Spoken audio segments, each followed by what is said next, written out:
Hello, friends, and welcome to Time Capsule here on the Games Done Quick Hotfix. It is the show where we travel back in time to your favorite years in gaming and showcase awesome speedruns of games released in the same year.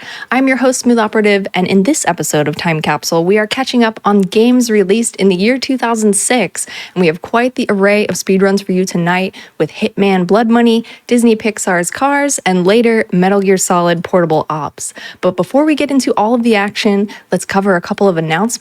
First off, the GDQ all-women speedrunning community Flame Fatales is coming together once again for the summer Flame Fatales Marathon, and that is benefiting the Malala Fund. This event will run from August 13th through the 20th, but the schedule will be released on July 6th. So check that out, gamesdonequick.com/framefatales for more information. And if you missed out on any of the speedruns from SGDQ 2023 or our Juneteenth marathon this past celebration weekend, be sure to check out the VODs on our YouTube channel, youtube.com/gamesdonequick. But right now, it's all time for the all achievements run of Hitman Blood Money. So please welcome Alpha Brother. Hey, Alpha. Hey, how's it going? It's good. Thank you so much for being on the show. Tell us about yourself. Tell us about the run. Yeah, so hello everyone. My name is Alpha Brother, and today I will be speedrunning Hitman Blood Money. This is the 4th edition in the stealth franchise of Hitman, and the category that I will be running today is the All Achievements category. It's pretty self-explanatory. I just go through the entire game, and I try to get all of the achievements as fast as possible. I'm basing it off of the Xbox and PlayStation achievements, which there are 24 of them. So I'm going to go ahead and load up my file. Nice. And I have the list up. I'm going to be doing my best to keep track of these achievements for everybody, too. Yes. So one thing that is unique about this category is that we actually played the very first level of the game. Normally, we skip it because I'm not kidding. It is the hardest level in the game. It was not meant to be done Silent Assassin. So I will be doing this on rookie difficulty. And the reason why I need to do it in this category is because one of the achievements is to complete the tutorial. So before we see this horrific accident of the Ferris wheel blowing up 36 people, I'm gonna skip that. We'll just skip that real quick. Yeah, we don't need to know about that. But anyway, I'll give you guys a countdown as to when the time will start. Let's count down from 3. This training level will introduce to you. Here we go. All right, good luck. Yeah, so welcome to Blood Money. This first little bit has about like a minute worth of downtime before I actually have to do anything. So if you have any questions or comments for me, now would be the time. Yeah, you know, Alpha, I was curious what got you into speedrunning Blood Money in the first place? Like, how did this happen? Yeah, so I used to play this game all the time when I was much younger. I played this on Xbox, which is why I'm familiar with a lot of these achievements. And I was always curious about like the time. Usually whenever you complete a level, you get like a time as to how fast you did it. And one day I was like, hey, I wonder what the fastest that anyone's ever done this level is done. And here I am thinking that my 5-minute Silent Assassin is anywhere close to the world record. I was very wrong. Some of these get to be like 30 seconds or less. But yeah, wow, that is fast, actually. One of my favorite things to do now is to watch casual streamers play Blood Money for like the first time, and it's always funny watching them get stuck on a level for like 45 minutes. Here I am, yeah. Because you know everything now. Yes. So now here's gonna come up a weird part. I'm not really gonna explain what I'm gonna do or how it works. It's gonna look a little funny. Boop.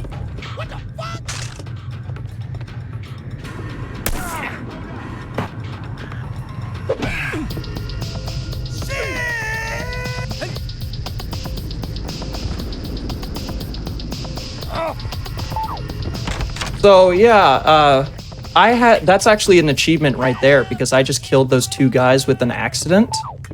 And yeah, killing because they people fell off. Yeah, killing people with accidents is actually really good because that means that I get to keep my silent assassin rating. So yeah, even though all these people are shooting me, I still have silent assassin.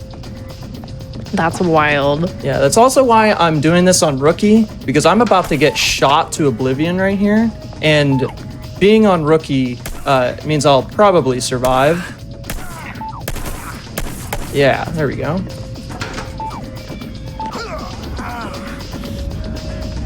So our target is right up here, so we're gonna have to sneak on in, and we're gonna do a cutscene skip.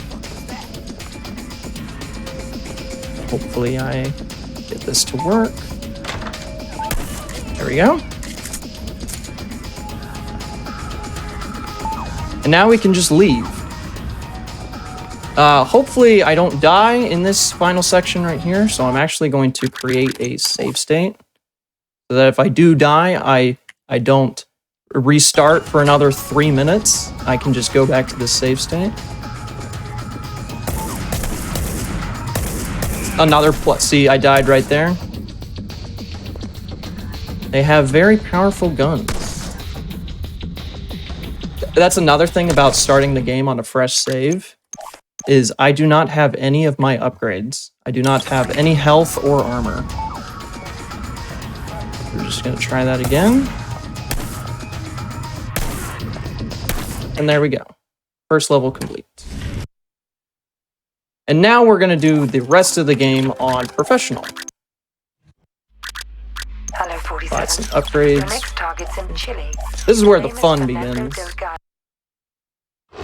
The true mayhem.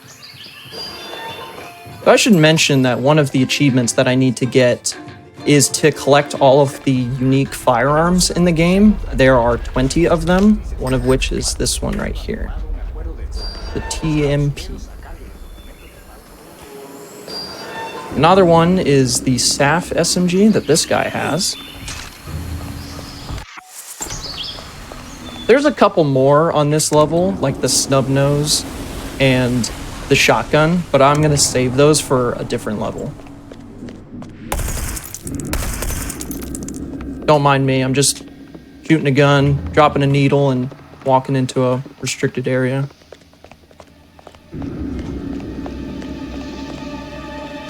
Keep in mind, by the way, that all of this is Silent Assassin.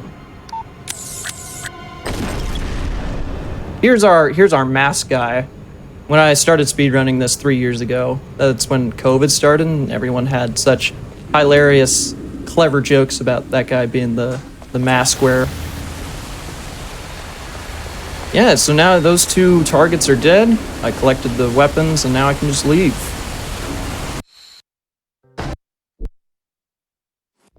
Now, on this level, I don't need to do anything special. So I'm just going to do this in the standard professional Silent Assassin way.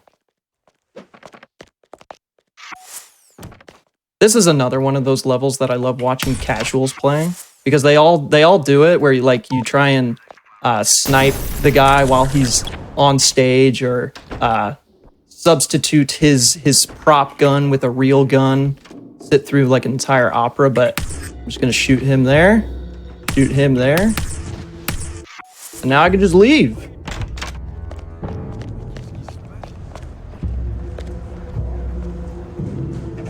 And yeah, Silent Assassin. So this level is an auto-scroller, and it has a minute-long unskippable cutscene.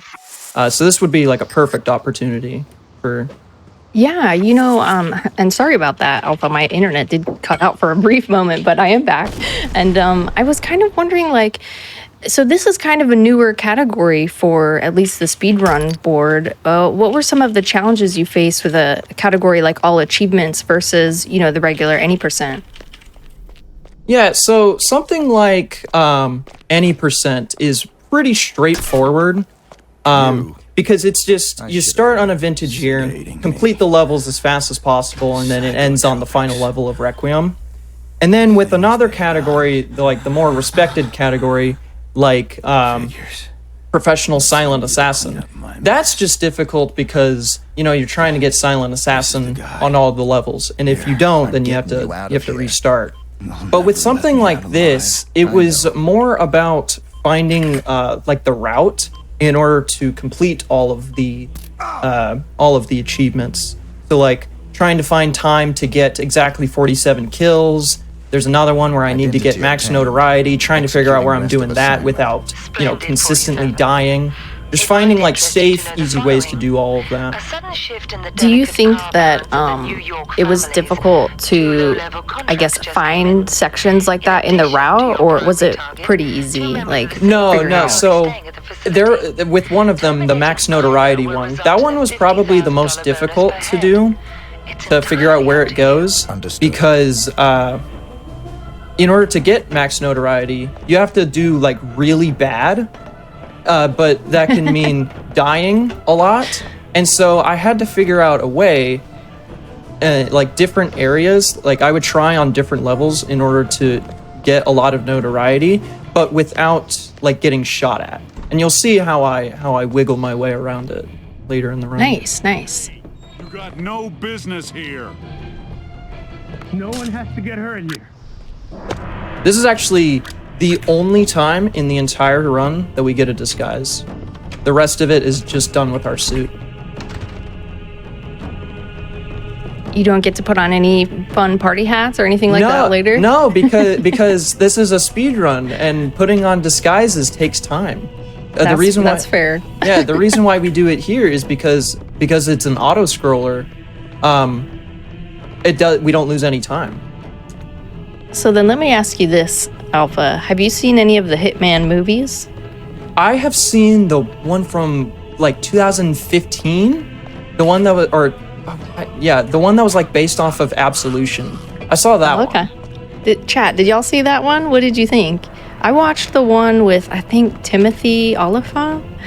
That was an interesting one for sure. You should check that out sometime, Alpha, if you want a good laugh. Yeah, none of them are very good. I like to imagine what would happen if they made a movie based off of 47 if he was speedrunning his targets. Oh my goodness. Because you just saw all the ways that I killed these poor gentlemen here. Like blown up by cooking soup, choked on his weight, fell into a shallow hot tub. It'd be like a strange B-rated horror movie or something. Yeah, all of that within the span of like 2 minutes. Exactly. Short film. Yeah, short film, yeah. So coming up is actually a fan favorite level. It's called A New Life. It's the suburbs level. Everyone loves this level. Except for Watch Mojo. On the Watch Mojo top 10 like best Hitman levels, they included it as a honorable mention. I was like, Alpha, how do you know this? Unfortunate. Because this is my favorite level. Like, how could you hate this? It's suburbia in California. There's a clown. There's a hot dog van. There's a tree giving house. House flipper vibes. Garbage over there. Speaking of this tree house, I should also mention that there's a lot of weapons that I need to collect on this level. We're gonna trespass into this lady's backyard. There's an air rifle up here. There's also a glass ceiling right here that we're gonna shoot. And the glass is gonna come down and it's going to kill the wife of the target. She has like an item that we have, and by shooting that glass, she dies to an accident. We're gonna see her in a body bag in a minute. The question I have is, what on earth is a rifle doing in the treehouse? Oh, well, it's an air rifle, so it's not lethal. Fair. Also, I am so sorry, but we're gonna have to kill a dog. So avert your eyes. Oh no. Don't worry, friends. It's just a video game. I had to. The dog counts as a witness. So okay. Here's the nail gun. So Agent 47's getting creative with these weapons. Yeah. So we're gonna set like a bomb behind where the target is going to be, but then we need to cause a panic by getting these guards to shoot me. And here's the wife in the body bag right there. I don't want to die right here. There we go. And we're gonna blow up that bomb. And then he's dead. And he's right there. So now we can just leave. And now this next level is actually one of the least favorite levels in the entire game because it's like of its RNG. Ah, so you go from the best level to the worst level, huh? Pretty much. Oh, I actually got it. Never mind. The marathon luck for you. That guy randomly spawns there. He has like a 1 in 3 chance of spawning there, and I got it on the first try. Oh, nice. Otherwise, you'd have to like reload and wait for him. Yeah. Oh, okay, gotcha. So I'm gonna do a bunch of things here that are gonna look a little weird. It's gonna take a little while to explain it, so I'm just not gonna do that. But I need to not get this guy's disguise. But whatever. We'll be a bird for 2 seconds here. We need this guy's gun. We need her to die. We need our suit back.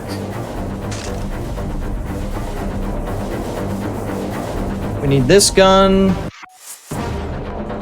And now we can exit this level. Or exit this house building that we're in.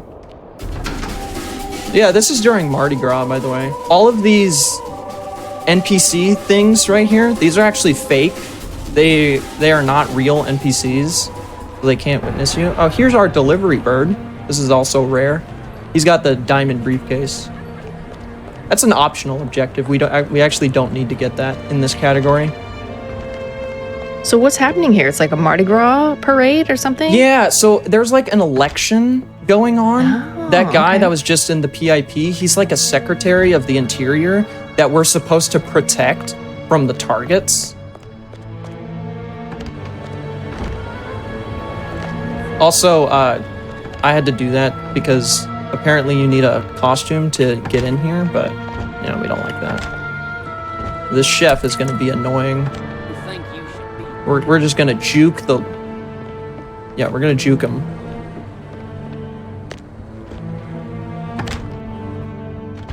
Here's the final target. He's dead. And here's a sniper rifle. And now we can just leave. So the next level is another fan favorite, but also really funny for this category. Because this is where I start to rack up my notoriety. So there's a camera right here. I'm gonna get caught. And I did that on purpose. And now, we must cause panic. And yes, I just took no damage from a bomb explosion. Very impressive. Yes. Also right here should be the shirtless guy was our target. And also, I'm not allowed to be here. You could probably tell from all these people saying I got no business being here. We're just gonna... I love how like they don't seem very like strong about it. Like, you have no business being here, and just kind of hang out. Shit. That's fine. That's fine. That's fine. Because we need notoriety anyway. In fact...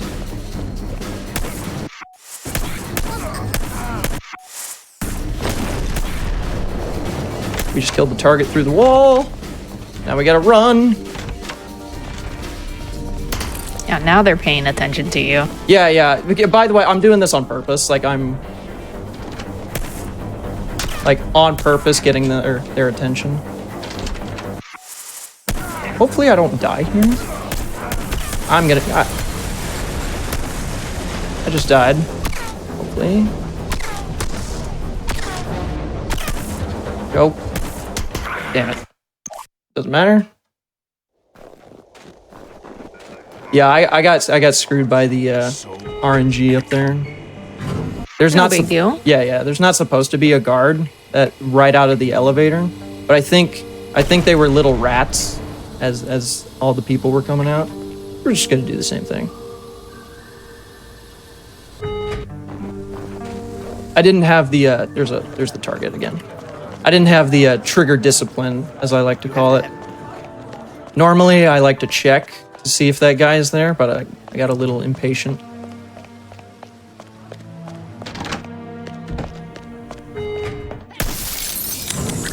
Okay, different location this time.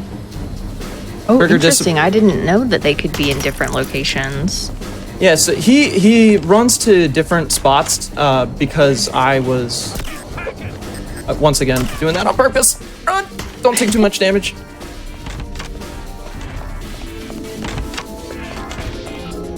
Yeah, so because I blew up that bomb at the beginning, he runs to different spots. Hey, it's Santa. Merry Christmas, friends.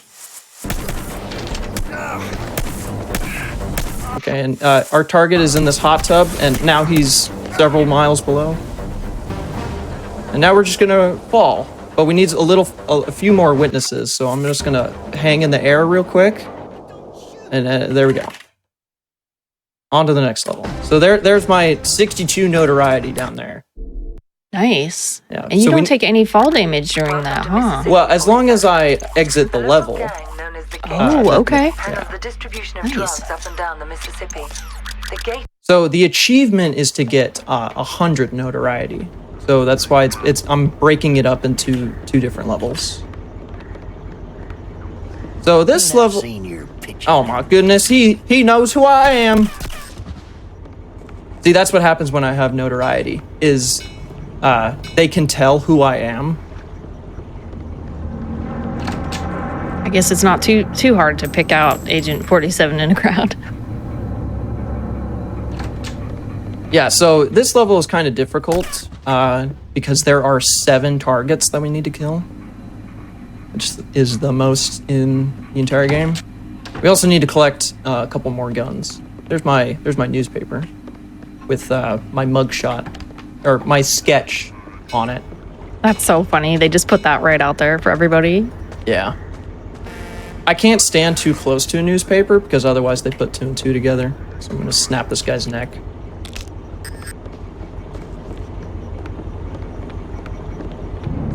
Okay, this part's gonna be a little weird. Don't want this guy to cause panic. That guy's dead. Here's the main target. We got one more guy. Hey, what's up?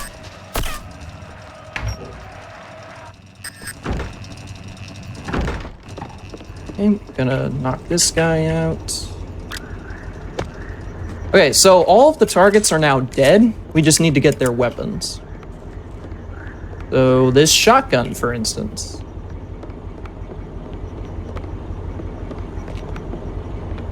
Gonna store this right. Now I'm gonna do a thing to make sure that I don't die on this fall. Okay, and now I need to steal a couple more guns from the police custody area. Hopefully the NPCs aren't annoying. Like that guy. Whew, that was close. Alright, now we can leave. Finally. So what's going on this boat, really? They're just having a little party? They're like a gang, and they're doing their normal gang things. It's just gang boat. Yeah. The target from that level is actually related to one of the targets on this level. Oh, funny. Yeah, this is a redneck wedding, and I'm gonna finish my notoriety on this level because it's in the good old state of Mississippi. Everyone has a gun, so they don't care if you have a gun, but they still they still count as a witness, if that makes sense. That's funny. That's wild.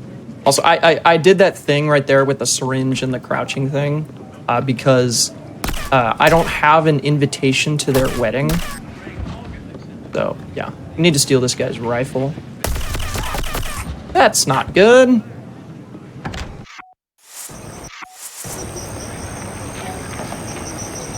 Alright, this is going to be interesting to see how this all works out.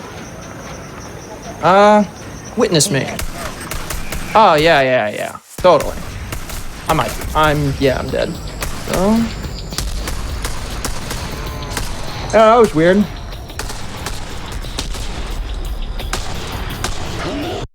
So remember when I said that they don't care if you have a gun? Yeah, if you shoot that gun, then they care. Then they're like, you need to put that away, buddy. Out at our wedding. This music is cracking me up, by the way. You know what's so dumb about that music? I get copyright claimed for it. I can't even find it. Richard, mute the stream. No, I'm just kidding. Yeah, it's called like Wild Bill's Run. The constant banjo music.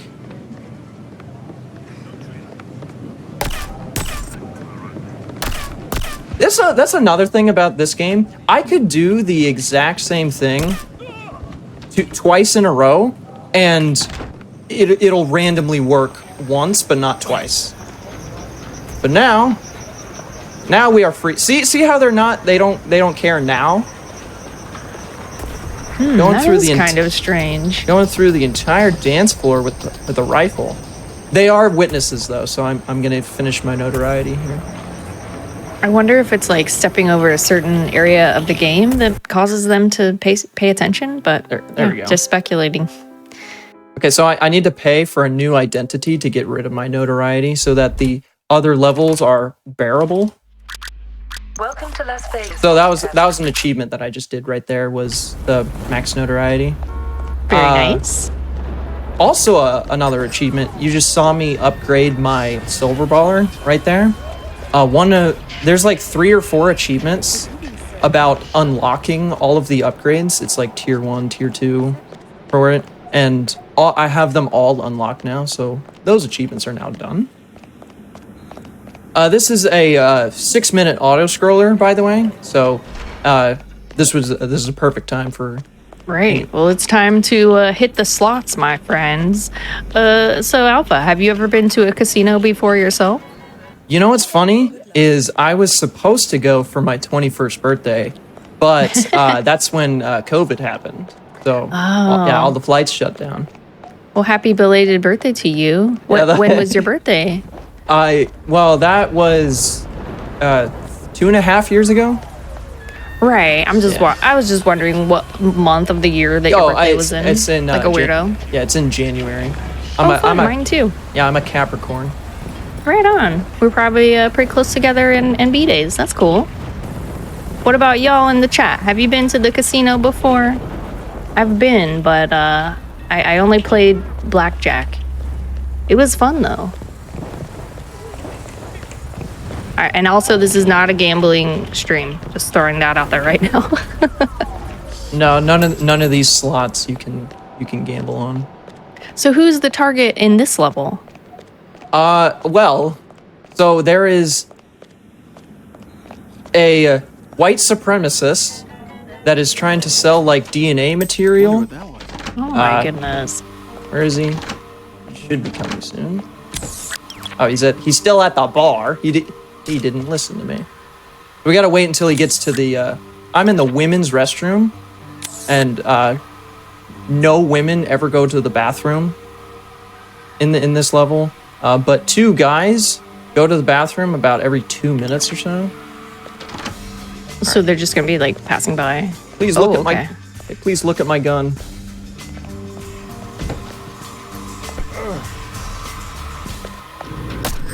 Sucks for him. Anyway, so that was the white supremacist, and so the other guy, this guy, he's the guy who's gonna like pay for it. That briefcase that he has, it's filled with money. And then the final guy is like I don't even know what his relation is, but they refer to him as like a sheik. His name is Sheikh Muhammad bin Faisal Al Khalifa. It's a huge name. But yeah, he kind of like runs the whole operation. And you're using these like kind of coins to distract them a little bit. Yeah, so I don't want them finding his body when he goes into the elevator. Oh, and then right. yeah, and no one ever uses the elevator in this level. It's only the targets that Not that go a on an single elevator. person in the casino. Yes. So no women go to the bathroom, and no one in general uses an elevator. So the reason why this level is an auto-scroller is because the final target comes in on these limos here. He comes after like 4 of them. And so what I'm doing is I'm just manipulating these limos to go just a hair faster so that he gets here quicker. You're walking up to them and scaring them a little. Yeah. I wouldn't be terrified of this man. They don't want to run me over, but at the same time, if I get out of the way, they hit the accelerator. That's so funny. Yeah, so now I need to set up my kill to blow up the Sheik. So that bomb over there is going to be like a distraction bomb because he has like a bunch of bodyguards that come out of his limo. So they'll be distracted by that bomb, but he'll still be in the limo. So this bomb that I have in my hand will be the one that actually kills him. And because he's still inside the limo, he'll be trapped like in it, under it, and so his body won't be found. Oh, weird. Yeah, that's the kind of 200 IQ thinking that we have to do for these stealth games. Jeez, I guess. Yeah. So, Alpha, I'm curious, do you run any of the other Hitman games, or is Blood Money like the main squeeze? I do not. No, this is it. Right on. Yeah, so here we go. Gonna bomb 1. Either gonna run off and bomb 2. Keep in mind, silent assassin. It's unfortunate too because this next level is, aside from the tutorial, probably the hardest level in the game. So You got this. gonna have to focus up here.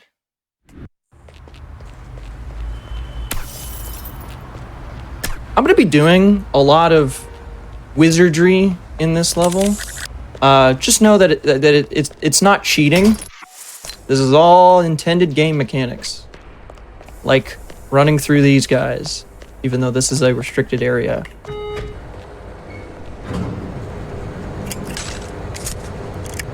So this is actually a fairly recent route for this level. This was actually made by a Hitman 2/Hitman 3 speedrunner. His name is WerCZ, so shout outs to him. Yeah, shoutouts. If you have like one more brief thing to say, now would be the time. Well, I'll throw this over to chat. If any of you have any questions for Alpha throughout this run, let us know. Type it in the chat, and I would be more than happy to relay that. Everyone's honestly, y'all are chatting fast, so thank you all so much for being here. This has been a wild run to watch. I have not played this game personally, but I kind of want to now. I'm gonna be shooting through a lot of doors. Just bear with me. And the bullets, I guess, just go right through. Yes, because I purchased the wall penetrating ammo. So there's one of our targets. Oh, and this briefcase, by the way, has a sniper rifle in it. This is so funny. It looks like you're trying to hide in this corner. Yeah, they'll never see me here. So now I've kidnapped the 2 targets, and now is a perfect opportunity to just shoot them. I mean, yeah. Mission accomplished. Almost. Need to get the Desert Eagle as well. And that bomb that I set up earlier, now is a perfect time to set it off. Oh, Lord. And remember, I'm only halfway done with this level. But, whew, this is gonna be the scary part. I have a bizarre question from you, or from chat for you. If you were a tree, what kind of tree would you be? I don't know why the first thing that came to mind was maple. Maybe because Yes. yeah. I'm actually growing a maple bonsai right now, so right on. Yeah, that was just the first thing that came to my mind. I didn't even have like a reason. What on earth are these guys doing? I'm dead serious. I've never seen this before. I'll just go ahead There's and always gotta be one moment like that. Oh, he was like telling me to get lost, but he went over there to do it. Okay, so here comes one of the targets. Can this guy like please? Okay. No trespassing. This is gonna be very, very sketchy. Get out of here. Okay. We're gonna knock him out. And hopefully these guys are not. Okay. Quickly. Ah, he's gone. No. Okay. She's dead. This is bad. Yeah, like this is really bad. Okay, I'm gonna try and save it. I forgot that there was a dead body there.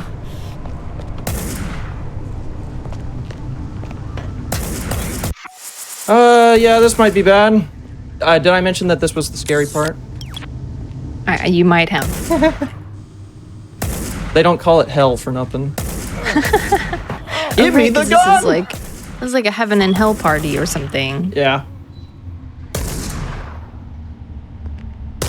Yeah, this was what I was talking about, where I have to do all of that again, unfortunately. No worries. Yeah. So now would be probably a good time to have more questions from chat. Yeah, you know, I had a question. My question was, what is like your favorite kind of, I guess, creative kills? Because you were saying there's so many weird ways to, you know, kill your enemies in this game. I'm just kind of curious what your favorites are. I like to, one of the most unique ways to kill someone is with like a bleed out. So like if you damage them to the point where they start, you know, bleeding out, you have like 15 seconds before they die. And it's just, it's kind of just funny watching them just lie there. And it's actually good for Silent Assassin because no one like notices their body for a while, but they are gonna die. Do the NPCs ever think of like, so you've just, you know, assassinated a target. Do they ever think that, oh, the person's just sleeping? I don't think so, no. I think they do try to wake them if they have been like knocked out or sedated, but not if they're actually dead. If they're dead, everyone's like, oh my god. Oh no. So I actually got like a super fast RNG pattern. If you saw me react at the beginning of this level to it. Yeah, you're breezing through this. Like you're breezing through this part again fast. That's not good though. I just hold on. I am not hitting this woman. Okay, there we go. Who cares about ratings anymore? Ooh, so this is gonna be good. So this guy is a witness, but if I kill him with an accident, he is no longer a witness. Oh.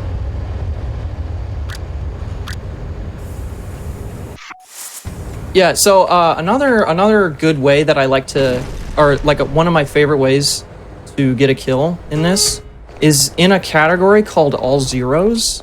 In this game, that's basically shorthand for pacifist.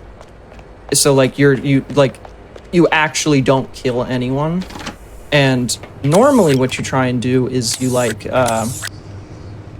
you try and get like one of the NPCs to shoot them and kill them for you.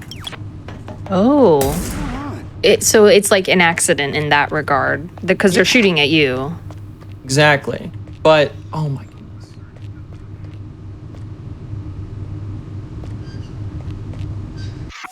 Okay, I think I got it this time. Except they just shot. There, wallbang. Run! Okay, and then, but there's a loophole with that as well. If you get someone to shoot them, but they don't die, but then you kill them with an accident, it doesn't count as an accident.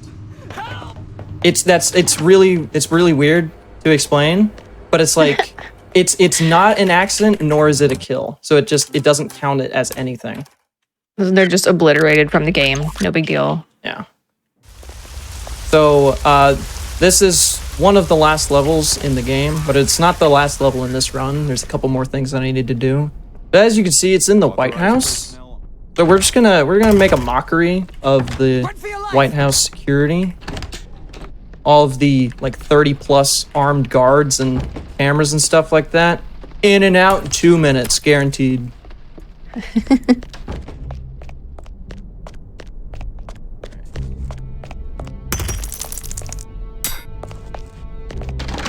Yeah, we need to kill the vice president, who is right here. He's dead.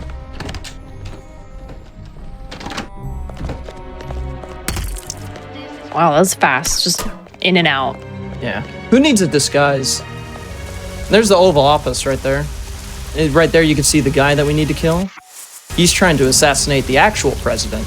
I'm gonna throw a grenade through the wall, and I don't like him.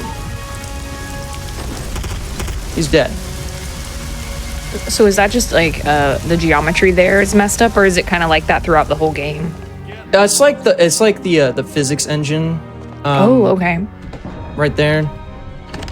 There's a couple of spots in the game that are like that, but that's a really useful one. We call it like a black hole, almost. Like the void. Yeah. Sometimes it's useful if it's like,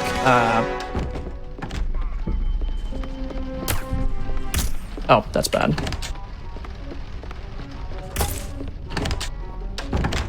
I should be okay. Take cover. He's armed. Okay.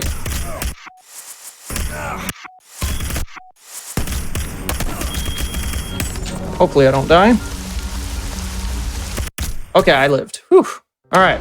So now, what we're going to do is we are actually going to save the game because I need to do a couple more things.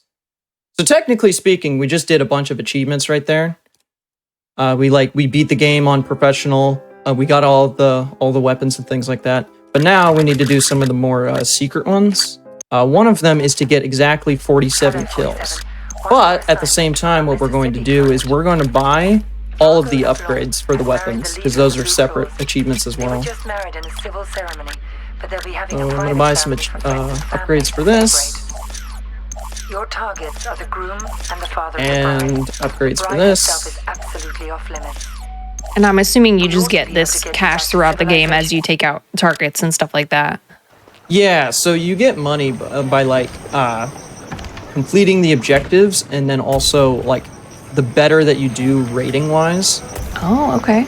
Yeah. So we're back to this level, the fun level, with all the people with guns. The hoedown. Yeah. So they're once again, they don't care that I have a gun, but in like 10 seconds or so, they're not gonna like me very much. I still need to kill the targets. I'm just gonna set up some bombs here for them. Hey, buddy. Hey, pick that up for me. Thanks. Alright, now I can start my killing spree. Well, yeehaw, Alpha Brother. Yeah, and good thing that I purchased my fully kitted 100 drum rag M4, because otherwise this wouldn't be very easy, especially on professional.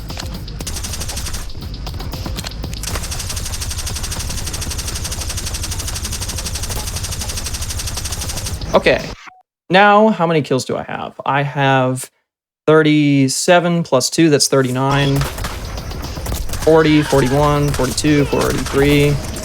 Oh god.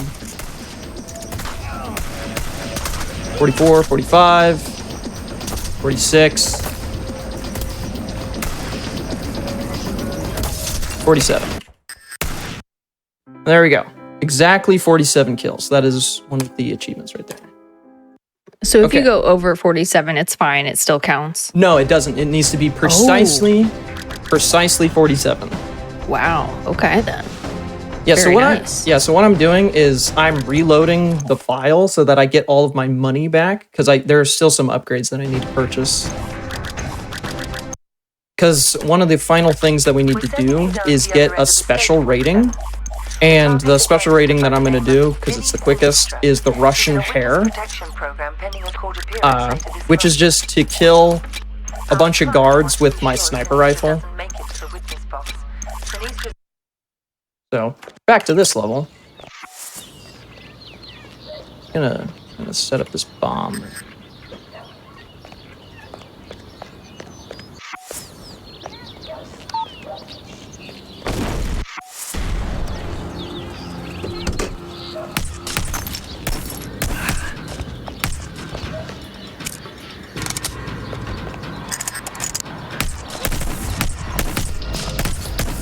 Alright, where is the wife?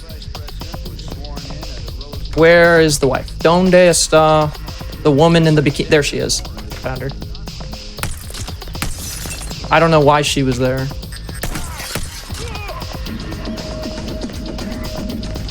And move! Wall bang. Wall. Damn it.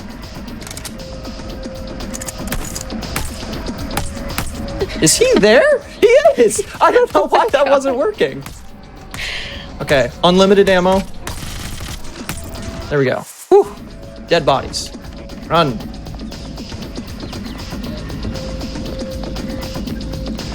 Okay, so hopefully if we did that right, we should have a Russian Hare, which counts as the special rating achievement.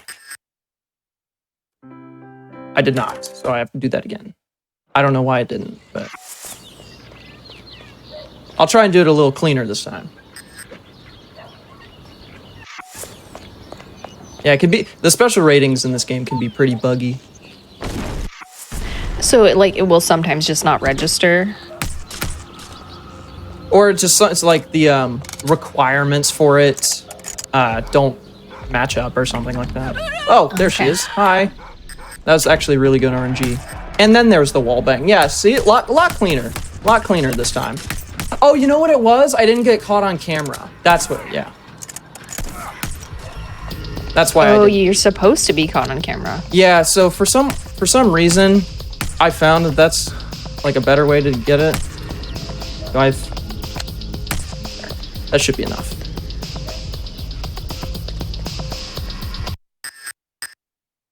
Much better. See? Russian Hare. Awesome. Yeah, that was a breeze compared to the first attempt. The guy was giving See, you problems. I'm telling you, if you do the same thing multiple times, it will work once, but not the other. The joys of blood money speedrunning, ladies and gentlemen.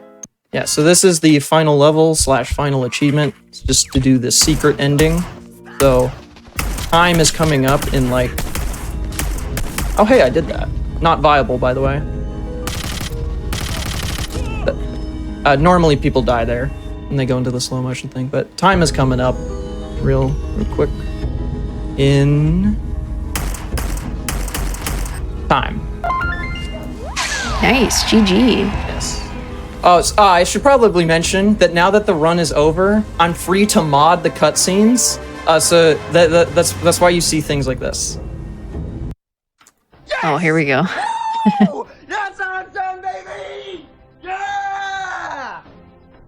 Finally! Let's go! Yeah, so that's from one of the world records that I got.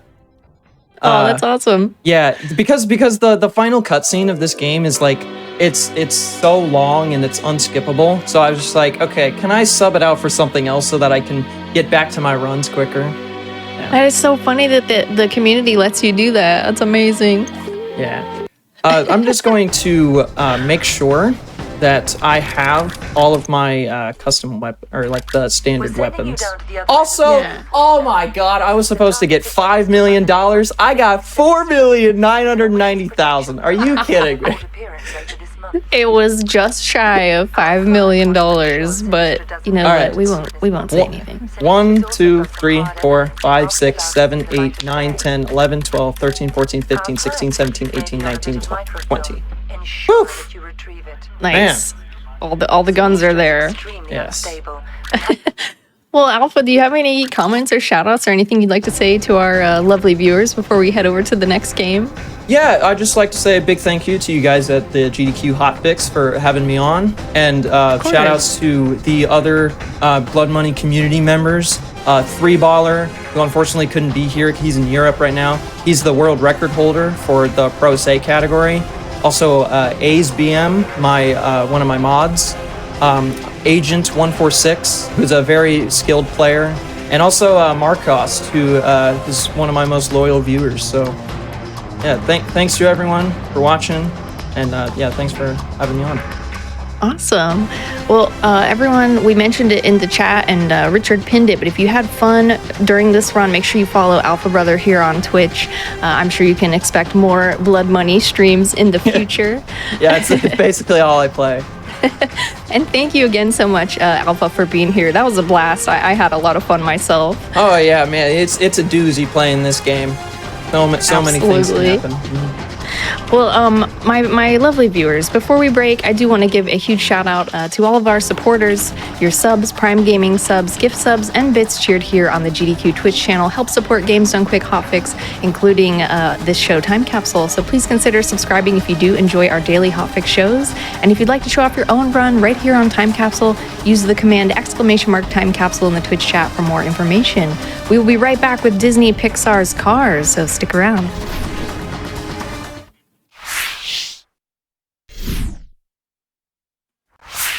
Alrighty, my friends, welcome back to the GDQ Hotfix. I'm your host, Smooth Operative, and you are watching Time Capsule. We are cruising right along with speedruns of games released in the year 2006, and we are set to go for Disney and Pixar's Cars. So please welcome Noah and Kip. Hello.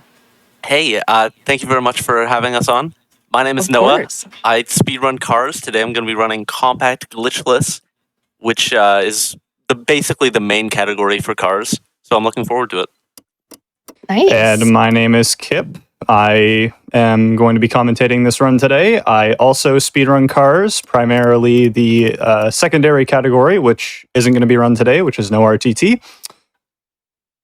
And thanks for having us today. For sure. Well, yeah. Noah, whenever you are comfortable and ready, you can give us the countdown. All right, yeah, I'm ready to go. So 3, 2, 1, go. Good luck. Yeah, thank you very much. So I'll start off with just an explanation of the main mechanic used throughout most of this run. It's something called off-track resetting, which I'm going to do right here. Basically, if you drive off track, the game will automatically reset you back to the track in 3 seconds, as you can see with that countdown there. There's a button to do it like sooner. Basically, there are certain parts of the track, if you go off track, it'll reset you like farther ahead, and you can gain a lot of time that way.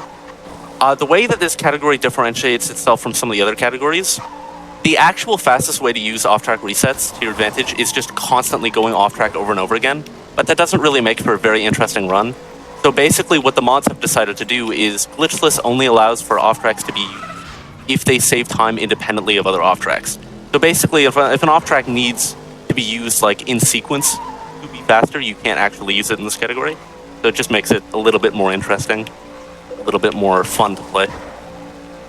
Makes it a little more spicy, too. Yeah. Yes, the category that I was referring to that I said I run is no RTT. And the way it differentiates itself from this category here is in no RTT. You are only allowed to use a certain specific set of off tracks that save time. And like you can't just go infinite one. And nowhere, or because what it is, it's Sorry. Basically, the rule set of no RTT is you can't use the reset to track button. You can't use the reset to track button, and so because of that, there's only so many off tracks that you can use. Where if you wait those 3 seconds, it will still save time, independently of you just driving off of the corner here to reset. In no RTT, if I remember correctly, I believe there are only around 5, I think. A little bit more than 5. I don't know. I don't even think it's that many. It's definitely less than 10. It's not a lot. Yeah, no, it is significantly less than 10.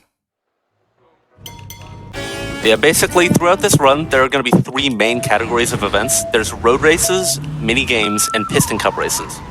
So most of the races in the game, there's 9 in total that are road races. Then there's 4 mini games in this category, and 3 piston cup races. Each of them have their own set of mechanics. The mini games tend to be the most unique. So each mini game is like a very separate thing from like the rest of the game.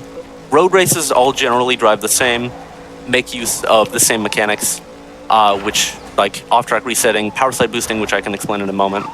And then piston cup races sort of follow their own set of physical rules and mechanical sort of tech that we use. Real quick, I can because explain... Oh, sorry, Josh, go ahead. Nope. Sorry. Because in piston cup races, you cannot do... there's no boost, which we won't talk about boost, or we won't really touch on boost until we get it, because we don't get it midway through the run. And there's no power slide boosting. It has its own little set of thing called tilt boosting, which we can touch on once we get to it. Because tilt boosting, it's only viable in the piston cup races. Because it's just slower than power slide boosting. Just to explain what power slide boosting is really quick, it's used in every category in the entire game. It's probably like one of the most important mechanics to learn, and it's not that challenging. Basically, the game has like a power slide, a drifting mechanic, and when you come out of a drift, it'll give you a little speed boost. So if you use that on a straight, you'll probably notice I've been kind of like wiggling back and forth on straights. It just gives you like a little speed boost every time you come out of a power slide, and you can gain like an extra 10-20 miles per hour with it. So it's pretty useful.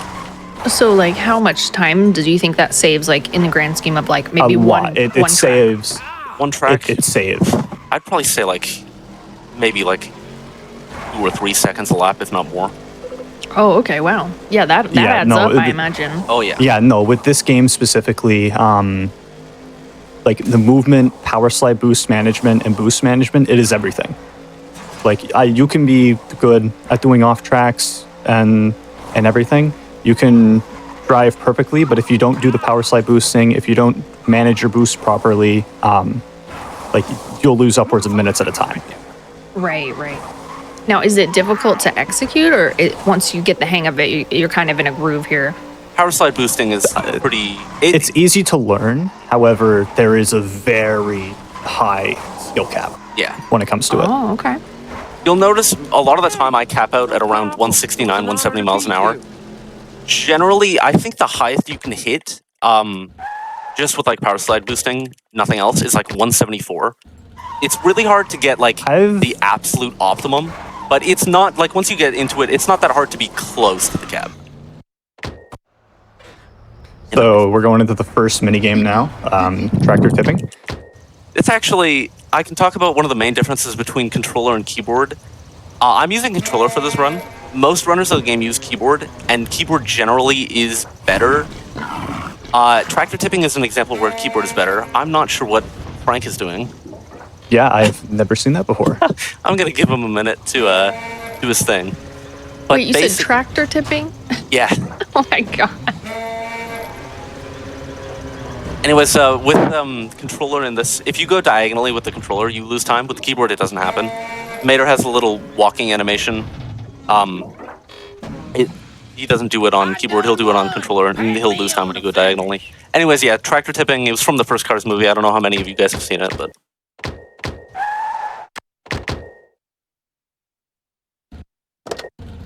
Oh yeah, that's a good question for chat. How many of you have actually seen Cars?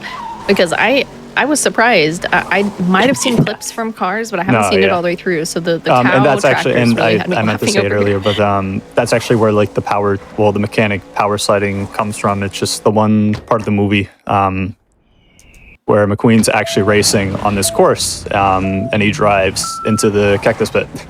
Turn right to go left, baby. Yeah, no, this game specifically is one of, if not the best, like early 2000s licensed video games. Like it holds its, like it is really fun to play through. Yeah. Now, are there other Cars games as well, or this is like the main Cars game that everybody runs?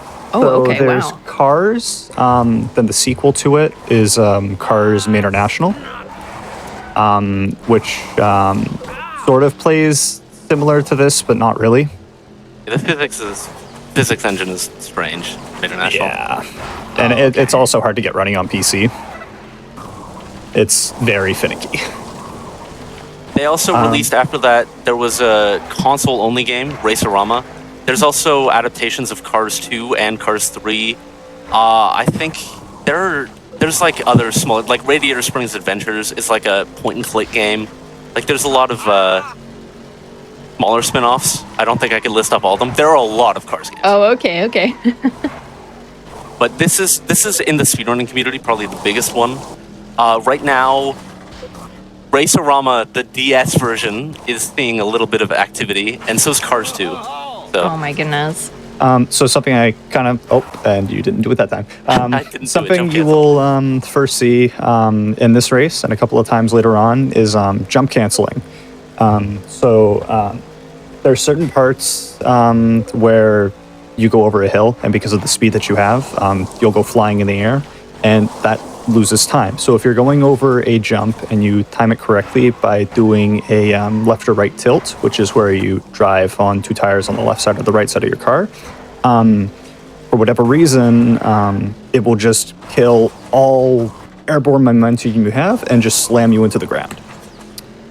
So we'll probably see it right here.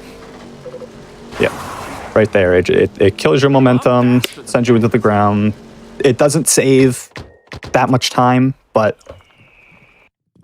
adds up over time, and time saved is better than time lost. For sure, yeah. And now we're going to be going into the first Piston Cup race, which is where we will see tilt boosting. Yeah, tilt boosting looks really funny. It does. I don't know why it works, but it does. I'm just gonna one off track here. Very strange. And here. Some of the off-track reset zones in this game are very weird. You have to like turn around here at the finish line and like go backwards to hit the right zone to get reset far enough ahead. Otherwise, you'll lose like 3 seconds. And this is where we first see tilt boosting. For whatever reason in this game, I don't know why, but if you just consistently tilt left and right, or just continually use the tilt button while driving in straight lines, you will gain speed and you'll go faster than you should be able to. Without tilt boosting in Piston Cup races, you will normally cap out at around like 195 to 200. Whereas if you get really good at tilt boosting, in certain races, you could get upwards of 210 miles per hour, or even higher than that. That's a little bit less of a time save than power slide boosting, just because like the relative speed difference is a little bit lower. But it saves on like Palm Mile Speedway. Doing a normal lap, like normally without tilt boosting, is I think around 29.5 seconds, 30 seconds. Doing it with tilt boosting is like 28.5. So it saves like over the course of 12 laps. Yeah, over the course of 12 like laps. 15 seconds. And with there being 3 Piston Cup races in the game, all of which having 12 laps, all of which you can save a couple of seconds, it adds up over time. Oh, that's it. It's showtime. This game is a very good game. It's very fun. There's some strange mechanics, some strange tech that we have in the speedruns. Yeah. There's also wait till we start driving into the walls. Oh my goodness. Yeah, no, there's Now, some parts. Yeah. I have a question for both of you. Has speedrunning this game, maybe caused you to drive a little bit faster in your day-to-day lives, or? Oh, I don't drive. I very seldom drive. I think I've driven maybe once or twice in the last year. Oh, that it's understandable. People are staying at home, so Yeah. Yeah, Y'all I gotta just get walk back and out bike there. everywhere. It's cheaper. I think I'd probably Tetris effect myself. I'd probably be on the highway and drive into a tree trying to do an off track. Oh my goodness. I'm trying to get y'all to drive fast. I'm sorry. That's my fault. The only thing that sucks about tilt boosting is if you're on a controller, which me and Noah play on controllers, it gets very annoying. It's yeah. We is have pretty easy. yeah, on our streams or whatever, we'll have we always have like a little controller a little input thing, and your fingers get sore very quickly. So what are the inputs right now that we're seeing? Basically, if you were I'm to- just holding gas. I have to give it like slight steering inputs every time I tilt, and then I'm pressing triangle. I'm using a PS4 controller, so it's basically just constantly me moving the joystick and hitting triangle at the same time, and then letting go immediately. Number 65. And the way that I do tilt boosting, the way that I do tilt boosting, it's sort of faster than the way some other people do it, but instead of using the joystick, I need to use the D-pad. And the way that I have my controller set up is I need to switch from the joystick to the D-pad while I'm in straights. I'm holding X, I'm spamming R1, and then at the same time I'm using two fingers constantly just mashing left and right on the controller over and over and over again. And yeah. Yep. I can probably only do I can't do multiple runs at a day because of it. I can do like maybe 2 full runs at most, where I get through like 6 piston cup races in total before my fingers start getting sore, and then I have to call it quits. Oh my goodness. Do both of you do like the hand stretches and everything like that? I don't. I know. I don't know why I'm. Y'all, come on. you gotta take Okay, care of your hands awesome. if you're going to Hold try. on. Awesome. He asked a good question. Noah, we have to break it to him. Are there version differences aside from the load times that affect the speedrun, or can I play this game on my GameCube copy and still be competitive with PC times? You can't, because we don't use loadless time, and the loads are going to make a big difference. The loads specifically on the GameCube are the worst. Very bad, yeah. You know what? It's Oh, not as bad no. as the dude I saw emulating the game on his phone. So, I forgot at the very about least, that. you got one up on him. Yeah. But yeah, no, it's loads make No, a very big unfortunately, the GameCube load times are atrocious. difference. Yeah. Yeah. By the way, real quick before we move on, piston cup races have a tire wear mechanic. It doesn't like play at all into speedruns, just because tilt boosting kind of negates all like tire wear or tire grip loss. But the pit stop minigame is pretty cool. I won't be doing it in the run because it's slow, but interesting. You don't have to. I mean, even in general in the base game, you don't typically like if the meter runs out, your car the tires don't pop or anything. Like you just get it just becomes slightly harder to turn. Yep. Oh, by the way, I don't think I explained this. I'm just menu warping, which is pretty intuitive. It's basically I'm just exiting the game. When you go back in, it always puts you at the same spot in front of Sally's motel. So it just saves you time in overworld navigation. So here we're starting boosting with Fillmore, which is where we unlock the next most important speed tick of the game, and that is boost.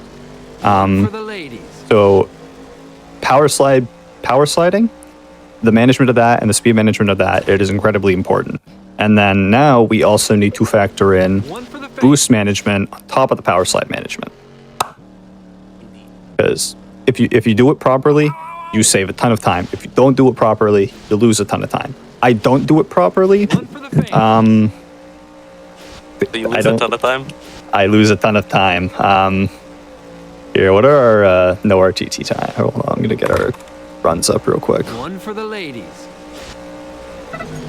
Boosting with Fillmore, the off track I'm doing right now is kind of dangerous sometimes. If you mess it up, there's a mechanic in this game called backwards lap skipping, which is a very big glitch and entirely breaks the game, and I will not be doing it. That off track I do at the start where I have to turn around, if you are a bit slow on the turnaround and you go the wrong way for too long, the game will reset you back to the track and it'll count you like a lap ahead of where you should be. So you'll skip an entire lap, and obviously in a glitchless run, we don't want to do that. But Yeah, that's only available in unrestricted, and unrestricted is a whole other can of worms. restricted is ridiculous. That is probably the only world record in this game that I have that I think is like, I'm kind of proud. Oh, you got the record in it? Yeah, in compact. I had it a okay. while ago.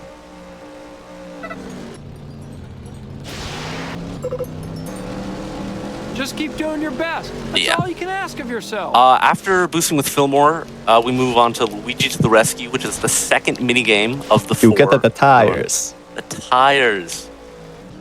Generally, there isn't too much that can go wrong there, other than one of the tires is kind of hard to get at speed. So, Oh, well, I actually missed it when I the, was practicing earlier. is it the one right behind the firehouse, or Yeah, the yeah, courthouse. that's like the hardest one. Hey, look at this. Ka-chow.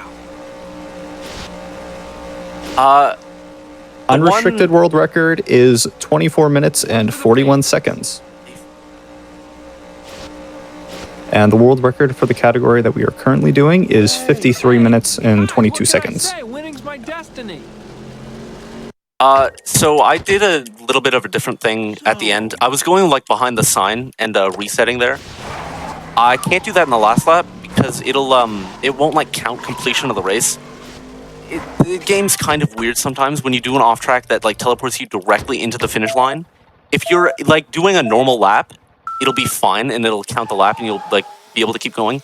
If you're on the last lap for whatever reason, it doesn't count as like you finishing the race, so you have to do an extra lap. So I just have to take a different route there at the end. I almost missed the tire. Yeah, Oh. that's the hardest part of this mission. That I hate. I never go in speed with that. Every single time I'll miss. I slowed down and I still almost missed it. Yeah. She's a Something you can really see here with Luigi to the Rescue specifically is just how fast you can go while doing power sliding and just how quickly it speeds you up. Because Luigi, for whatever reason, you just go incredibly fast if you do power sliding. I'm anyways a bit slow today. Alright, now we move on to Charges Off-Road Challenge, which has some stuff that can go a little bit wrong. Basically, there's a mechanic in the game where you can like jump. I haven't done it all yet. I can show it right now at the start.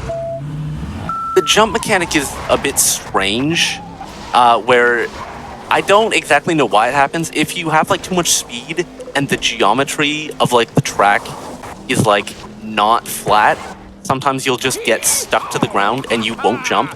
And there's a section in this track coming up soon where you have to jump to like get onto a shortcut so that you can do a bunch of off tracks.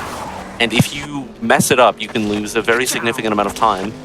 And it is a slight pain. You can avoid it just by like driving on the right parts of the track, but it's just the game is kind of janky sometimes. That's right. Kind of is an something you just- understatement. Yeah, that's. Oh, I missed the off track. I think I went too late. All right, we can make up for it. No big deal. No harm, no foul. So Noah, Kip, we had a question come in from chat. What would you say is the hardest mechanic to master in a glitchless run? Ooh, probably the off tracks, like specifically. On some tracks, they're really easy, but there are some tracks coming up. The next race, particularly, Rust Bucket is Racerama. insane. Like, it is by far the hardest race in the game. Ooh, okay. It takes a lot of practice to get some of these off tracks down. Here, Like hold on, power wait, slide hold on. boosting, tilt boosting, all of that, like within like 5 minutes of practicing, you'll have a decent handle on it and you'll get better with time. But with some of the off tracks, like it'll take 30 minutes of nonstop practice to get it even kind of consistently. Like just for that particular off track, 30 minutes of practice. So definitely off tracks are the hardest mechanic. Nice. Well, excited to see the next level as well, if it's as hard as you say. It's the off tracks have been kind of sparse so far. Like there's a decent amount of normal driving. Rust Bucket does not have very much. There's an normal ongoing driving. joke in the community where we want to just remove the entire mission altogether. Yeah, I have Oh a my friend who gosh. calls it like Dance Dance Revolution, Dance Perfect, because it's dancing the whole time, just jumping up and down repeatedly. Yeah, and if you're not good at it, you will lose a ton of time. It is where you save the most time in the run and where like it differentiates like the best people in the game. I'm gonna try to do like the optimal off-track series, I guess, like the fastest off-tracks.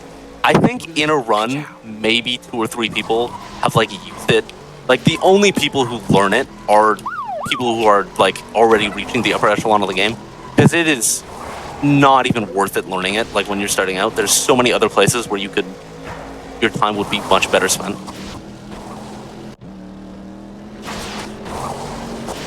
And it doesn't help that I'm on controller. Go ahead. Yeah, so I was gonna say, when did you start running cars? Like, did you have a hard time learning it overall, or what was your experience like? Well, I technically started running cars, I think it was like the better part of a decade ago. I did like a couple runs for fun when I was in like elementary. I recorded, like I didn't record them. I had like the timer on my iPad. I was just kind of doing it for fun. And I only did like a couple runs. I only really got into it more recently in February when Kip, he just sent me a message on Discord. He's like, yo, Cars is on sale on Steam for $5. We should get it and do some runs. And then we did that. So y'all were friends before Cars? Oh yeah, we've been friends for a while. We've been friends since like grade 3. Wow. And then the funny part is, once we started running it, there's individual level world records for certain races.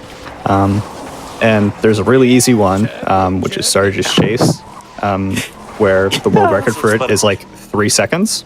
Oh my goodness. So, because you drive backwards and you do the backwards lap glitch. So Noah's like, yo, you should do this. It's a free world record. And we're like, okay. So Noah gets the world record, or like Noah ties the world record. And then I'm in the process of doing it. And then he just messages me and he's like, yo, I just broke a 4-year-old world record. We join the Cars speedrunning Discord. We show them and they're like, yo, what? Oh my goodness. Was the community pretty welcoming at that point, or they shook? No, they were surprised that it happened because it was. And he wasn't recording too. Yeah, I did get recorded and uploaded. Nice. I think it was like the next day, but this was like the second day I was speedrunning the game. I was just messing around. Yeah. But they were. They didn't even think it was possible because it was. I don't even know why it happened. All right, so here we go on the worst race in the game. Yeah. Let's go. Off tracks, my beloved. This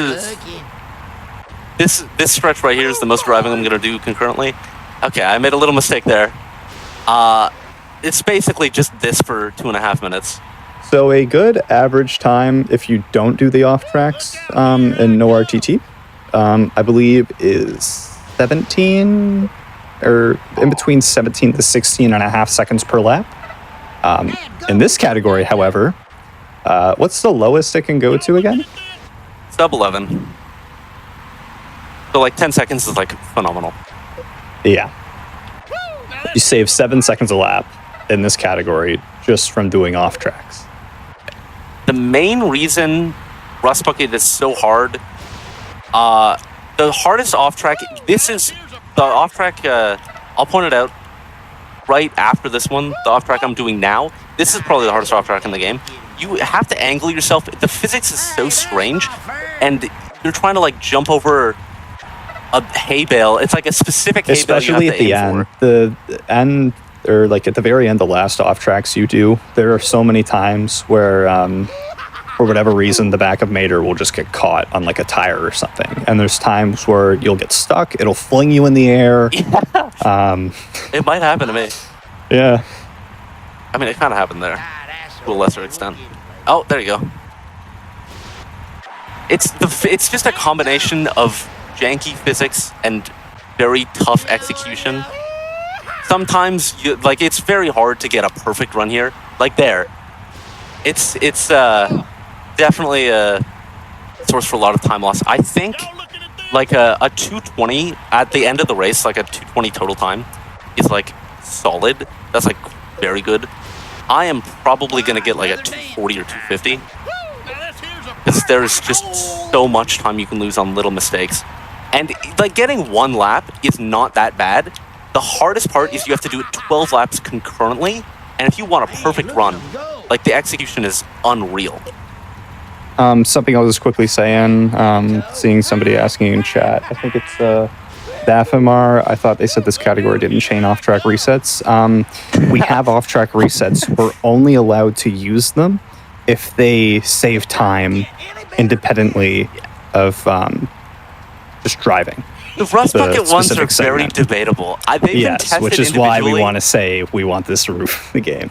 Yeah, It is a whole bucket of worms. Rust Bucket is the exception. Yeah. Basically. Yeah, 241.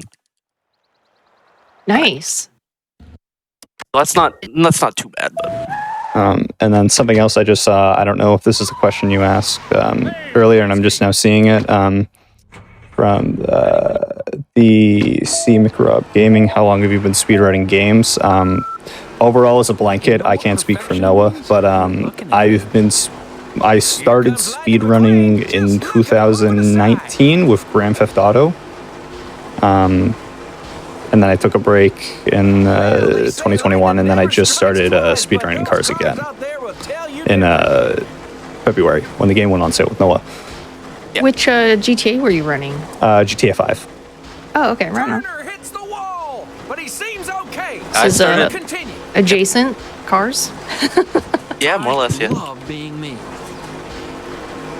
And there goes. Yeah, I no, don't you know. can feel free to chime in if you want to. Yeah, did Yeah. you do any speedruns before Cars? I don't actually know. I didn't record any, so I only started posting runs on speedrun.com with Cars in February. I did do some GTA 5 speedruns, so I did Trevor Percent a couple times. Oh, I forgot about that. Yeah, I've done one in like any percent run of GTA 5. I think it was 7 seconds short of 11 hours. I think it was 10 hours, 59 minutes, 53 seconds. Oh my I didn't record it, but it was a whole day activity. It was fun. I'm not gonna do it again ever, but it was fun. I was gonna yeah. say, like, how do you maintain that for 11 hours? Yeah. But it sounds like a one-time thing. Yeah, the in the category of speed or GTA that I ran is called Trevor Percent. I don't know if you've ever played Grand Theft Auto, but it's just up until you unlock Trevor in the game. Okay, yeah. Which the speed run, it's only about an hour long. Oh, well, that's much more manageable. Oh yeah. About the same length as the speed run, actually. I think it might be a bit longer, but Actually, I think the world record for Trevor Percent now is about the same. I take it back. New tech. A lot of Yeah. new tech. That's why I haven't gone back to it. I don't want to learn it. Yeah, that's fair. Yeah, this is I haven't talked about it yet. This is Sun Valley International. I don't know I if anybody totally watches forgot to mention NASCAR. it. I hate Sun Valley. Sun Valley is bad. This is the worst Piston Cup race in the game simply because of how small the roads are. Yeah, it's very easy to get pushed into the wall, especially on the first Yeah. straight. And right in front of... Oh, I forgot. I'm looking at the stream and not the... Please and thank you. That. I was going to say, shout out to number 64. He always drives me into the wall. He's not a rookie So this anymore. here is why it's bad. It's not an issue now. Sometimes you can get stuck behind cars when they're like 3 wide. There's not really a whole lot you can do. Yeah. Except for, That like, one straightaway, you can ways. lose a little bit of time just because, like, you can still boost through that straightaway and just go past everyone. But then there's times where they block your entire exit. So you're forced to either, like, bump into the back of them or just ride it out. And sometimes they'll leave like really small gaps on the inside. Of course, we want to stay on the inside just so we can like cut the distance of the corners a little bit. But yeah, I don't know if anybody watches NASCAR. This track is basically just a real world a mimic of Phoenix in real life. It's pretty obvious for anyone who does watch NASCAR. But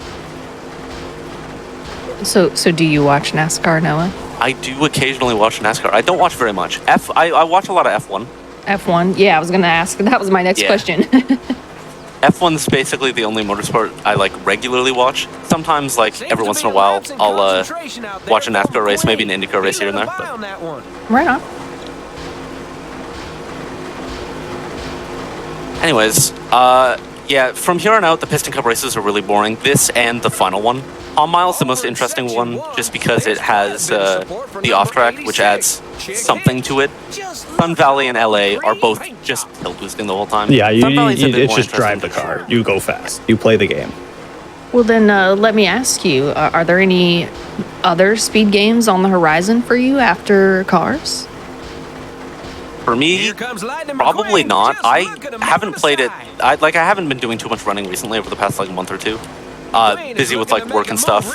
Once fall starts, I probably still won't have very much time. I'll probably be busy with school. So Fair. I might even Cars. I probably won't like run too much too much over the next couple months. And if I do run anything, it's probably gonna be Cars. I'm probably not gonna look into too many other speed games. If I did maybe other games in the Cars series, other racing games, would be something I'd be interested in. But I'm assuming that the controls are similar enough so that it'd be easy to jump into another Cars run for the most part, like maybe Cars 2 or something. yeah, Right on. Yeah, What about you, Manor Kip? National would be. I don't know. I haven't actually run Cars in a while, not since the tournament that we held 2 months ago. Okay. But if I'm going to run any Cars game, it's going to be Manor National next, because I have a friend who wants me to get into it because it hasn't really been touched that much. So there's not lots a of lot of people run it. potential. Yeah. Mater National's kind of an interesting game because with Cars, like with the game I'm playing now, there's like a lot of tech with like off-track resets and power slide boosting.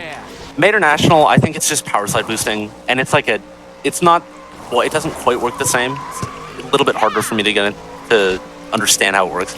Basically, Mater National is more just pure driving. This is more like there's actual tech. Mater National less so. It seems like more variety from what you've said. Yeah. Mater National, this game too, like with other categories, Unrestricted is basically a completely different game. Mater National only has the one main category because there aren't any like huge bugs that like break the game. So One for the ladies. that as well. I know I said the Rust Bucket off track was probably the hardest in the run. I think the off track coming up, I'm almost definitely not going to get it. I think the next off track I'm going to attempt is the hardest in the run. I've never actually done this before. Oh, wow. Okay. Let's go. I've not been able to get it consistently. I will almost definitely hit the wall very hard and spin. But it's right here. Jump like into the wall at like yeah.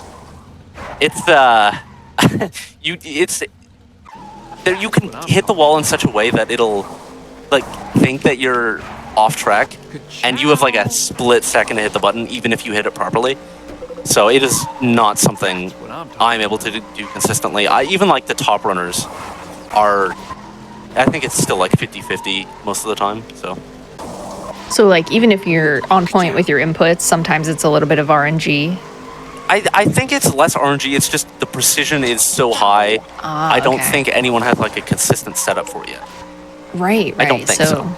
So then let me ask you both this. For someone wanting to get into Cars speedrunning, would you say that the community is pretty supportive of new players? And Yeah, no, like that? definitely. There's a bunch of guides on the speedrun.com page for it. There's a Discord in it where we have an entire chats dedicated to helping people get the game running and like what the best way to get it running is, because naturally with it being a Disney shovelware game from 2006, doesn't really run the greatest on modern hardware. fair. Yeah, no, they're really it's a nice community. Yeah, It's that's supportive. awesome. Especially like One for having the ladies. the setup guide, because I know there have been, games I wanted to speed run, but there's no direction on how to install it properly and get everything going. So that's awesome.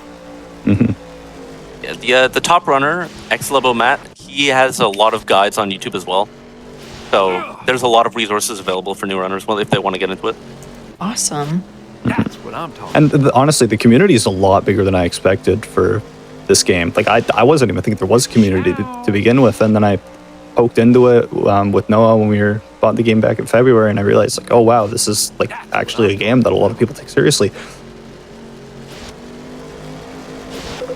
Just real quick, this race, Delinquent Road Hazards, is one of the harder races to be consistent on. There are a lot of off tracks and just driving. Like some of the shortcuts here are kind of hard to hit consistently without slowing down a lot. And there's some off tracks. Like there's one that I do like into the wall. That's a little bit hard to get consistently. This is probably, especially for like new runners, this is one of the hardest races in the game. If you're starting out and you're doing like Rust Bucket with like easier strategies, this is definitely the hardest race in the game. In like no RTT without doing off tracks, this is probably the hardest race in the game, just because the track is so technical. So Now I have a random question, but do you ever listen to like your own music or anything like that while you're speedrunning the game? Like, The soundtrack for this game slaps. It is very good, yeah. Oh, okay, right on. I think... Go ahead. Yeah. I was just gonna say, I know some runners, maybe they're not into the soundtrack or whatever. They play their own music. So I'm like, do we got, the Initial D soundtrack going on, or what's happening here? I think I've done a couple streams where I was hunting for the unrestricted world record, where I was playing my own music. I know there was a lot of copyright emails I got from Twitch about that. Oh my goodness. Yep, fair. No, the soundtrack for this game is really good, and it's also, I love it 'cause it's nostalgic because I played so much of this game as a kid. Yeah. So what was that like? Did you play it with friends? Were you with like your family or by yourself? Like how was that experience? Just by myself on the PS2. I never beat it. I never got past like half the game. But, It was too tough. yeah. I remember I used to play this game a lot. I have a vivid memory of like one day in particular. I used to have to wear like eye patches because my left eye, I have like amblyopia. Basically, it's just like a lazy eye. It doesn't work as well. So I had like eye patches to train my left eye. And I remember one day I was just playing Cars with the eye patch on. Good day. I was young. I was like 5 years old. Aw. But yeah, no, I've played this game on and off for like the entirety of my life. Yeah. So, very fun game. I know I'm gonna have to play it. Yeah. Oh, I messed up there. Oh. Little recovery off track there. This game honestly is even as a game now, as a casual game, it's really good. Okay, I don't know why I drove directly into that. That is the one annoying part about this race. That is like the one obstacle that you can hit that won't just fly away and doesn't have any weight to it. Neutron star matter minecart. I don't know why it's so heavy. Would you say that it's a never happened before kind of thing, or it happens frequently? It happens pretty frequently. Yeah. Fair. Usually I don't drive directly into it and come to a complete stop like that, but Yeah, normally it's like just a little clip. yeah. Anyways, this is the penultimate road race of the game. The final road race, Chicks Challenge, is coming up. There's not too many interesting off tracks. There's some like into the wall. Oh, I'm fast. But One quick thing I'll say, don't press up. true. There's a really funny glitch in this game where basically whenever you're in Tailfin Pass and you go into like the map, if you go like up above the chapter ticker, for some reason the game will just crash. It does not happen in any other area in the game, but specifically in Tailfin Pass, this happens in all like in compact and full size. No matter what race you're coming out of, if you press up, you crash. Well, thanks for the reminder, Kip, on that one. I think I've done it once in my entire... I've lost 2 runs to it. Oh man. Look at this. I remember there's a clip of one of the guys who was Crazy running the game Town on the Dog. tournament. Yeah, Crazy Tone Dog, where he was like telling himself, I think like before he was doing it, don't press up, and he went in and he pressed up, and he peeked It is his Mike. mic. It was really funny. Oh my gosh. One for the ladies. Yeah. So, kind of really say it, but after Chicks Challenge, there's only really 2 missions in this game that are run killers, and unfortunately, both of them are at the end of the game, and both of them are back to back, and both of them are entirely out of your control because it is entirely dependent on RNG. Yeah, one of them is like actual RNG. The other one is kind of skill based, but the physics and the AI behavior is almost entirely like it's not conducive to consistency, basically. So when we get there I can explain a little bit more. The RNG is not too in depth, but Lightning Strikes Back is just a very casually, it's an incredibly cool mission. Speedrunning wise, it sucks. It's awful.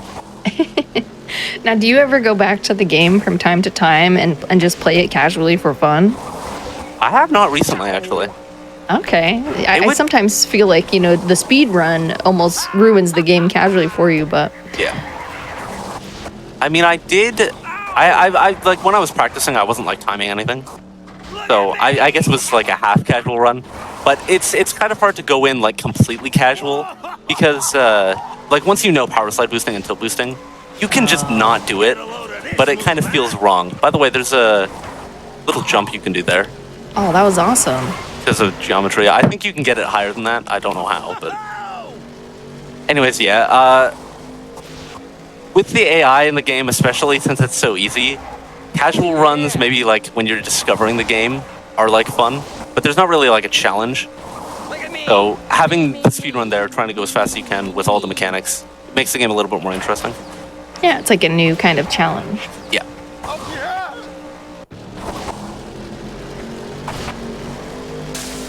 Yeah.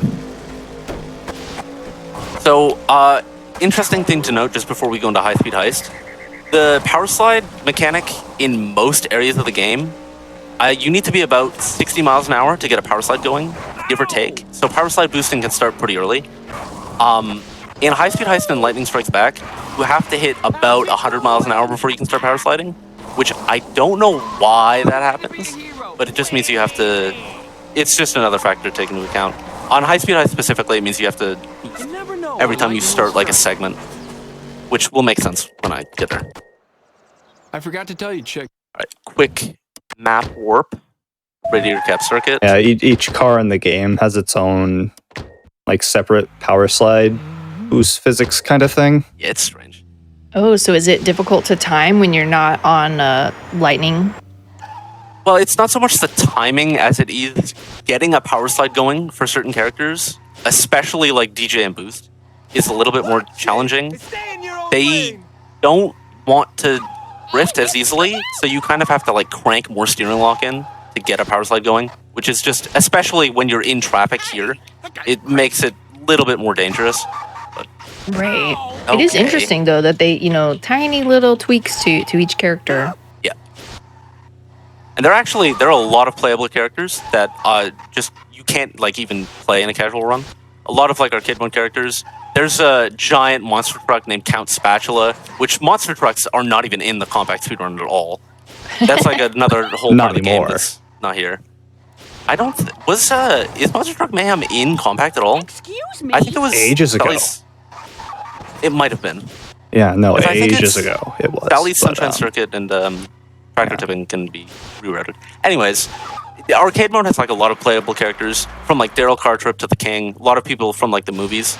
A lot of people from the game that don't even you can't like play in story mode at all, and they don't get showcased in speedruns, and they all have like slightly different physics. So Oh, that's an I see interesting in to this know. game he plays a Maryland driver. what? Maryland driver? What did you say?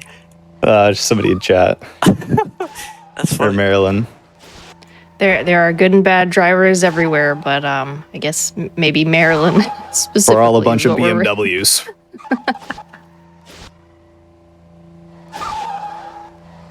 All right, the RNG segment comes up when I switch to Wingo. Basically, the Wingo segment is you have to collect a bunch of like boxes falling out of Mac. He drops junk and like the boxes you need to collect at random. So you can lose upwards of 30 seconds if he drops a lot of junk and not a lot of boxes. So there's like nothing you can do. Especially in like categories that are generally more optimized. Like no RTT is a category that is generally pretty optimized. Hey, miss, look out! You can basically just a good run is determined by High Speed Heist. A bad run is determined by High Speed Heist. And it sucks that it's like Kip said at the end of the run because you have to go through like 40 minutes of the whole run. And in no RTT, you basically have to be perfect the whole time.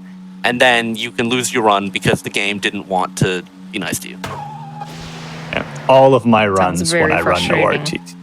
Already, Oh, this no. is bad RNG. Already, this is very bad RNG. We'll see if that continues. He's always One guaranteed to garbage. drop at least one piece of junk between boxes. But he can drop like upwards of like 8. I think I've seen maybe more than 10 before. This already is terrible. Pretty bad. Even if he drops them like really quickly, this is still bad. Yeah. Wow, I've not had 4, RNG this bad in a long 5, time. 6, Holy! 7. That is awful RNG. All right, now we move on to one of the. This is probably the hardest event to be consistent on the whole game. This is Lightning Strikes Back. Immediately off the bat, one of the most inconsistent things in the whole game. You just turn left and try to hit DJ as he comes by. Basically, the goal of Lightning Strikes Back is to get 3 boxes from each of the delinquent road hazards. I actually got fast DJ there. Yeah, I'm surprised. A lot of the times it just won't give you the box, or it'll like give you the animation but won't actually give the box. Speaking of, that was actually a very fast DJ. Yeah, the main 2 mechanics in Lightning Strikes Back, basically every time you hit one of these guys, you want to slow down a little bit. If you speed up too fast, they kind of like rubber band to your speed. And that's not good because they will start going very fast and you lose a lot of time. The other mechanic is every time one of them spawns in, you can slow down and hit them as they're spawning in when they're still very slow, like right here. And that also saves a significant number of time, or a significant amount of time. That was actually a very good Lightning Strike Back. Yeah, just before it ends here, something I'll also say, we didn't see any ghost hits. No, we did not. The physics engine is very strange in Lightning Strikes Back. Yes, if you drive into any of the characters too fast, at the back of them, or even if you just hit them from the side, the like back of their car will go up ever so slightly, and it'll show that you got it. Like it'll do the animation to show that you got a box. However, it won't count to the counter.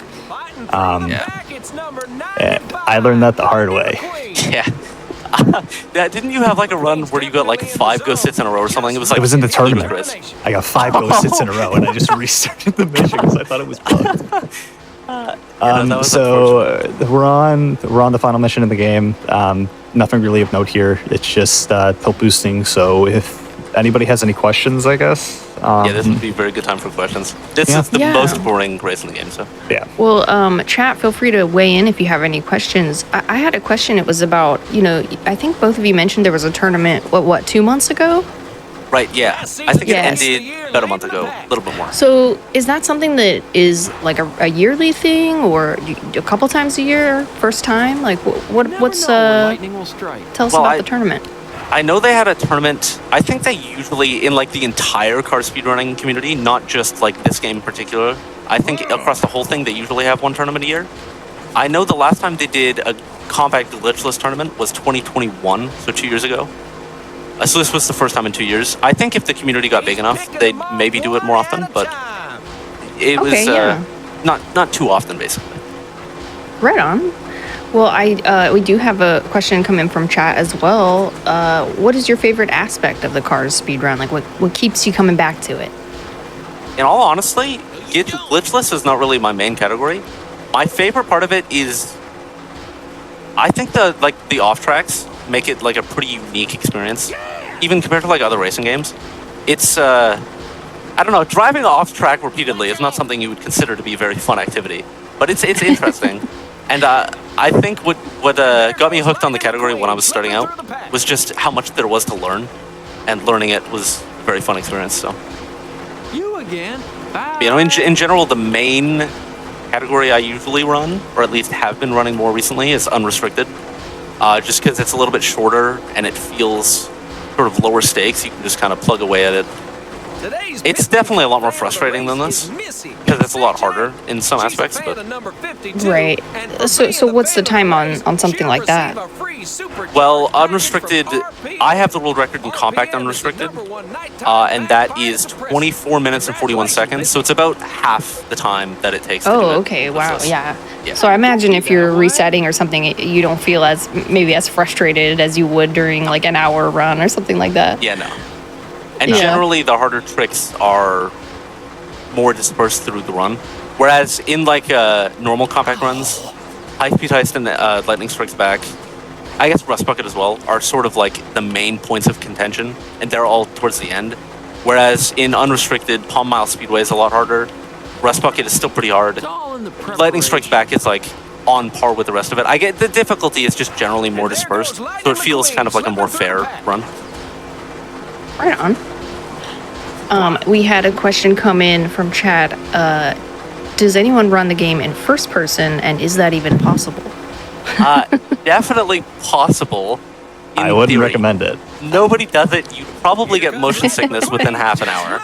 Oh my goodness. I would love to see somebody do a full run in first person, but I would be concerned for their health.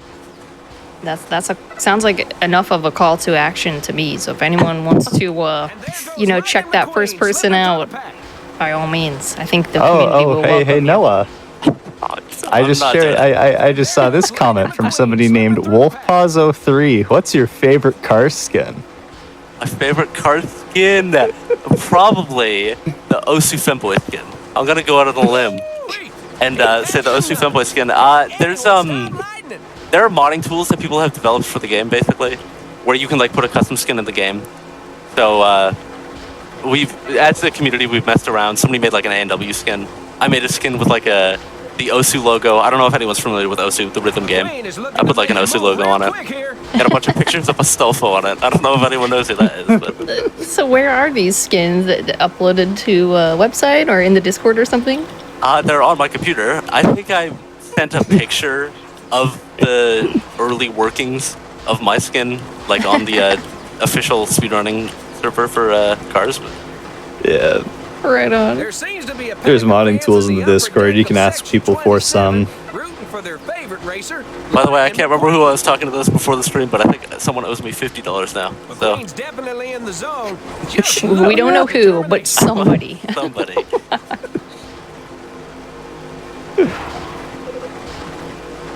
All right, almost done the run. Time's gonna end when I cross on the 12th lap, so we've still got a little ways to go, but there's very little that happens on LA. The most that can happen is you get like pit maneuvered and lose like 2 seconds. But for the most part, it's just stay on the apron, tilt boost all you can.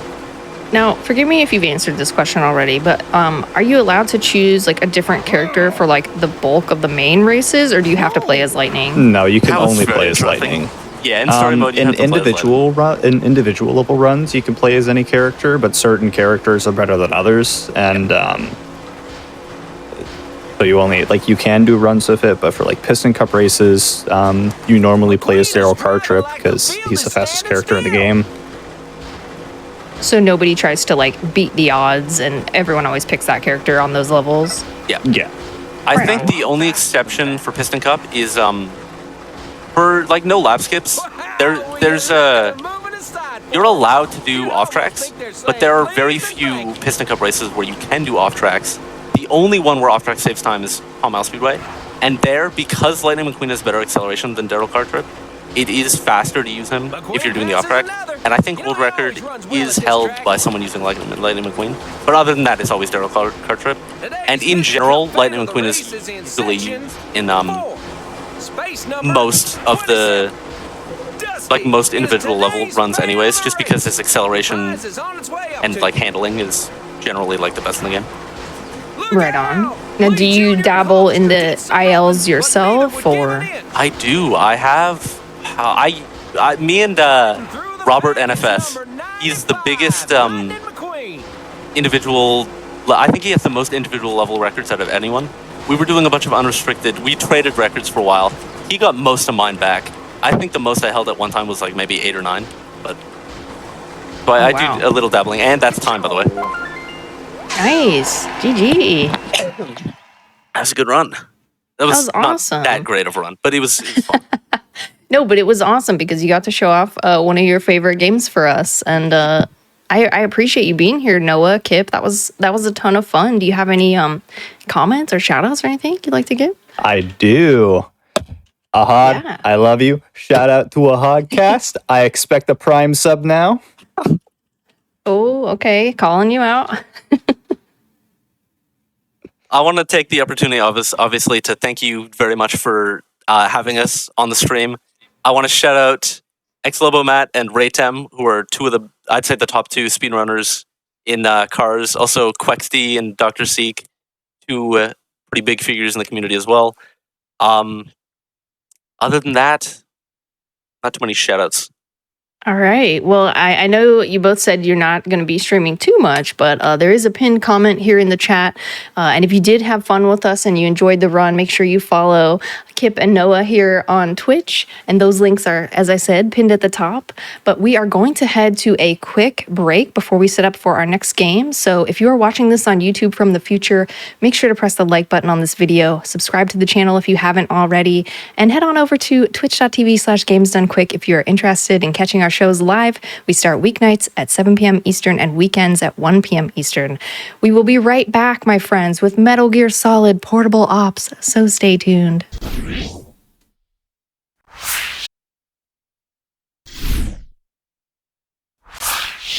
All right, everybody, we are all set up for the last run of the evening, and it is Metal Gear Solid Portable Ops. I'm very excited for this one, so please welcome Pythonicus. Hi, hello. Hi, welcome. How are you? Oh, I am a bundle of joy. I'm so excited. I get to play this video game for everyone again. Yes, you were right before break. Pythonicus was telling me about a certain situation that happened a couple of SGDQs ago. You want to tell the viewers? Yeah, so SGDQ 21, I had the honor of running this game for the very first time for GDQ itself, and had a few little mishaps, and one thing leads to another, and I'm a minute and 7 overestimate, and now I get to try and get payback. It's time for payback. I believe in you. But yeah, whenever you are feeling comfortable and ready, you feel free to give us the countdown. Right on. Yeah, so before I do start, one quick thing I just want to mention about the category. So, like has been mentioned, ran this a couple of years ago for SGDQ, but since then, a couple extra things have been discovered. First of all, want to talk about the rank. So, new game, Tsuchinoko is the category. Tsuchinoko is the highest rank you can get on a new game file playing on the normal difficulty. Before we thought that it was, the standard Foxhound affair where you couldn't get alerts, couldn't get kills, couldn't continue, that sort of thing. It has been recently found that kills are actually okay within reason. So, with that being said, we are ready to go. So I'm going to go ahead and get a countdown in 3, 2, 1, and go. All right, good luck. You got this. Thank you. So, yeah, for anyone who is not aware, this game was originally released for the PSP. I am playing on a PS TV, which, if you're not aware, is basically a PlayStation Vita in a plastic shell with an HDMI output. So this is really one of like 2 or 3 different ways to capture hardware output for this video game. Unfortunately, it does perform better on emulators, but hardware experience. We got to get it there. We got to get it. Absolutely, I agree. So this game, hey, nice. Haven't had that one happen in a while. So this game takes place a couple of years after MGS3. So we are playing as Naked Snake, or Big Boss. And I'll be damned. This is basically a story in which, shortly after MGS3 happened, he gets captured in the San Jeronimo Peninsula in Central America. And not only does he have to clear his own name, he has to clear out the Fox unit's name because, well, it's a long story, but basically Fox unit impersonators have taken over this entire peninsula, and it's up to us to put a stop to that. So coming up here, we have our first piece of tech for the speedrun. This is called the bump roll, named so because you bump into someone and roll through them. It used to be a much bigger part of the run, but it has since been kind of routed out since, as you might be able to tell, the last few frames of a roll are a bit slower than the startup of the roll, so we want to try and avoid rolling unless we're going up slopes or something to that nature. So yeah, this being a portable game, a lot of the maps are kind of segregated off into their own things. There isn't too much happening at any given time. And it's worth noting that this game is actually running on basically a modified trimmed down version of the MGS3 engine. So if it looks a bit familiar, that's probably why. They did eventually change that for their next portable game, which was Peace Walker. But for the time being, this is a lot of MGS3 mechanics that you might be already kind of familiar with. Now, when you started running this game, Pythonicus, did you have experience with MGS3 already? Like, did you have something to go on? When I started running this game, I actually, so I had a PSP and this game when I was a kid, so I was already very familiar with, like, how the general gist of this game goes. But yeah, I actually do also, well, not so much anymore, but I have also done speedruns of pretty much every other Metal Gear Solid game in the series. Yeah, I knew you were a big fan of the series, but I wasn't sure, which game was your favorite to run, that kind of thing. Oh, so as far as favorites to run, this is definitely one of the top contenders because I'm still doing it. But let's go. But yeah, no, I love both of the PSP games. I say both, of course. There's more than two, but I'm talking about the Metal Gear Solid ones in specific. But I love this. I love Peace Walker. They're both excellent runs. They're both excellent video games. This one is a bit of a black sheep in the community. Because it's quite jank. It is very jank, I'm not going to lie. I'm actually curious, chat, have you played this game before? I've gone through a lot of the games in the Metal Gear series, but I've never played Portable Ops myself.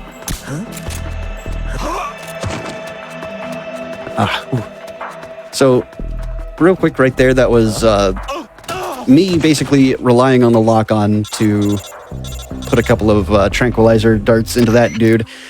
A lot of the time he'll go down in two, but sometimes he takes a third. And if basically I'm trying to keep moving through that whole thing because, we're trying to go fast. We're trying to speed run. And if he takes three, but I only shoot two, and then I move a little too far forward, well, that's bad news bears. Unfortunate. He's definitely not going to feel that in the morning. All right. So coming up next is actually one of the trickiest parts of the run for Tsuchinoko specifically. So what I'm going to be aiming to do is grab a guard from around the corner blindly. And if I am even a frame late, this results in an alert.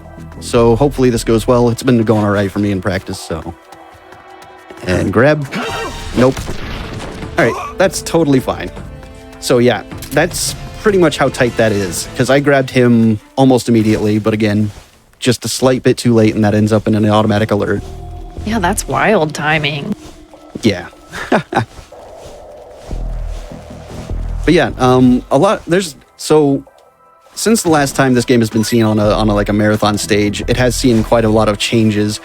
And I have learned most of the changes throughout the last week or so, getting ready for the hotfix here, but some of them are not quite as consistent as I would like them to be, so I'm kind of going to be running a bit of a little bit of a hybrid between the two routes, the old one that I did before and the new one that, well, I say new, but it's been kind of in works over the last couple of years. There's been a lot of discoveries and such.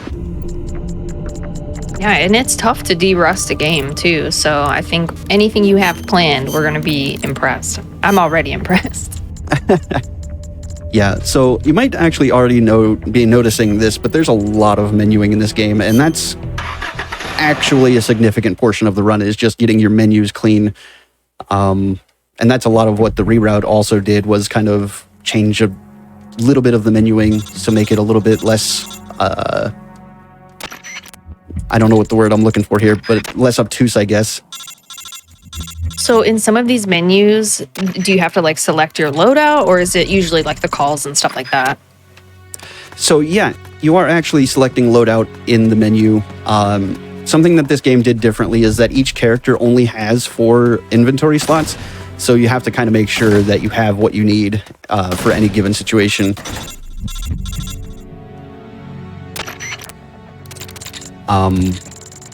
So yeah, that's gonna be a lot of the consideration through the run. We're not gonna pick up a whole lot in service to that. We're really only gonna pick up what we need. In fact, I'm gonna be picking up something a little bit extra that the new route that has kind of routed out. It's a bit of an important item in the Metal Gear universe. You might already be kind of thinking about that one just from what I've said. What do you think, chat? Any guesses? For any of the people who have played MGS5 out there, it is, in fact, the last word in infiltration technology, which sadly has, like I said, it's been routed out of this game almost completely, except for, you know, this weird Frankenstein route that I'm running. So here, we're actually going to do something kind of like the bump roll. It's a 180 bump grab, which sounds a lot like a skateboarding move, but I promise it's what we do here. As you might be able to tell, bump through, do a quick 180, and then grab the guy as he's kind of recovering from the bump. Not very tight timing on that one, thankfully. Those are pretty forgiving.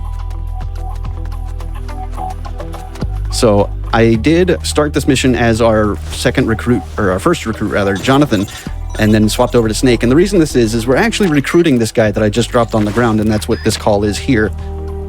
So this game started the whole enemy recruitment thing that Peace Walker and then eventually MGS5 would like expand upon. A lot of this game is kind of predicated on that. In fact, the Foxhound rank requires you to, within one single extreme difficulty playthrough, grab 100 soldiers. But as you can see, it's a bit slow no matter what you do, so we're trying to avoid as much of that as possible, which will introduce some elements of RNG coming up in not too long. Now, Pythonicus, you had mentioned that the route has changed quite a bit. Was there any new tech found, or was it a lot of little optimizations based on existing tech? A little bit of both. So, a lot of the rerouting was actually necessitated because we are no longer grabbing the box. So a lot of this early game is going to look very similar to the run a couple of years ago, but once we get to the mission in the harbor, that's when things are starting to shake up a little bit. All right. But yeah, it's some optimization, but it's a lot of boss strategies have changed and that sort of thing. Okay, I see. All right, so one thing I haven't noticed, this, like I said, this is on basically what is essentially the MGS3 engine, so slopes do slow you down, so we're going to be rolling up those just for a little bit of a tiny speed boost. But other than that, this mission is pretty much A to B movement. Well, it is looking clean. I will say that. So far, so good.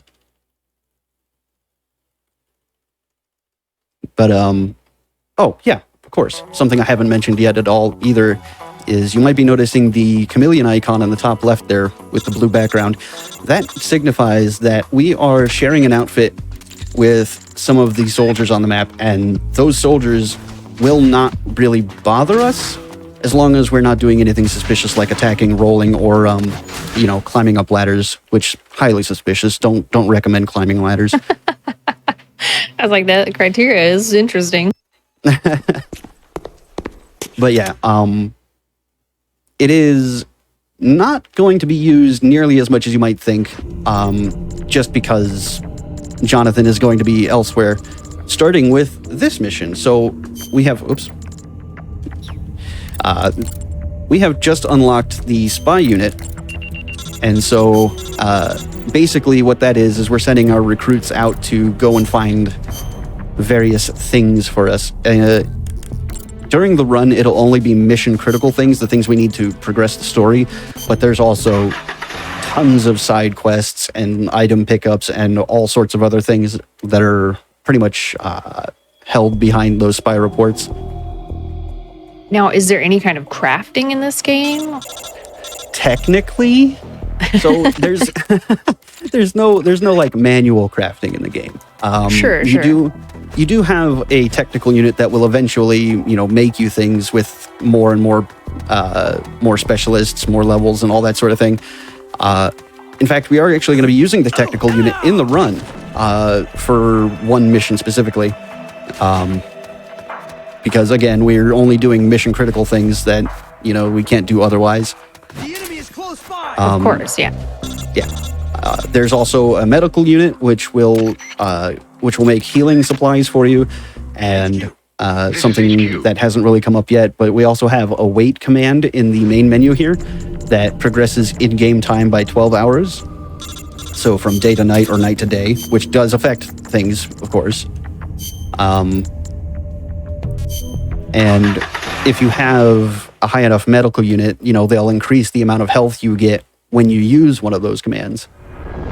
So there's a lot of stuff actually in this game. And that's what I find like really fascinating about it, because again, this is a PSP game and it's basically running a console games engine, and they still managed to cram all of this into it. I know. I find that so impressive.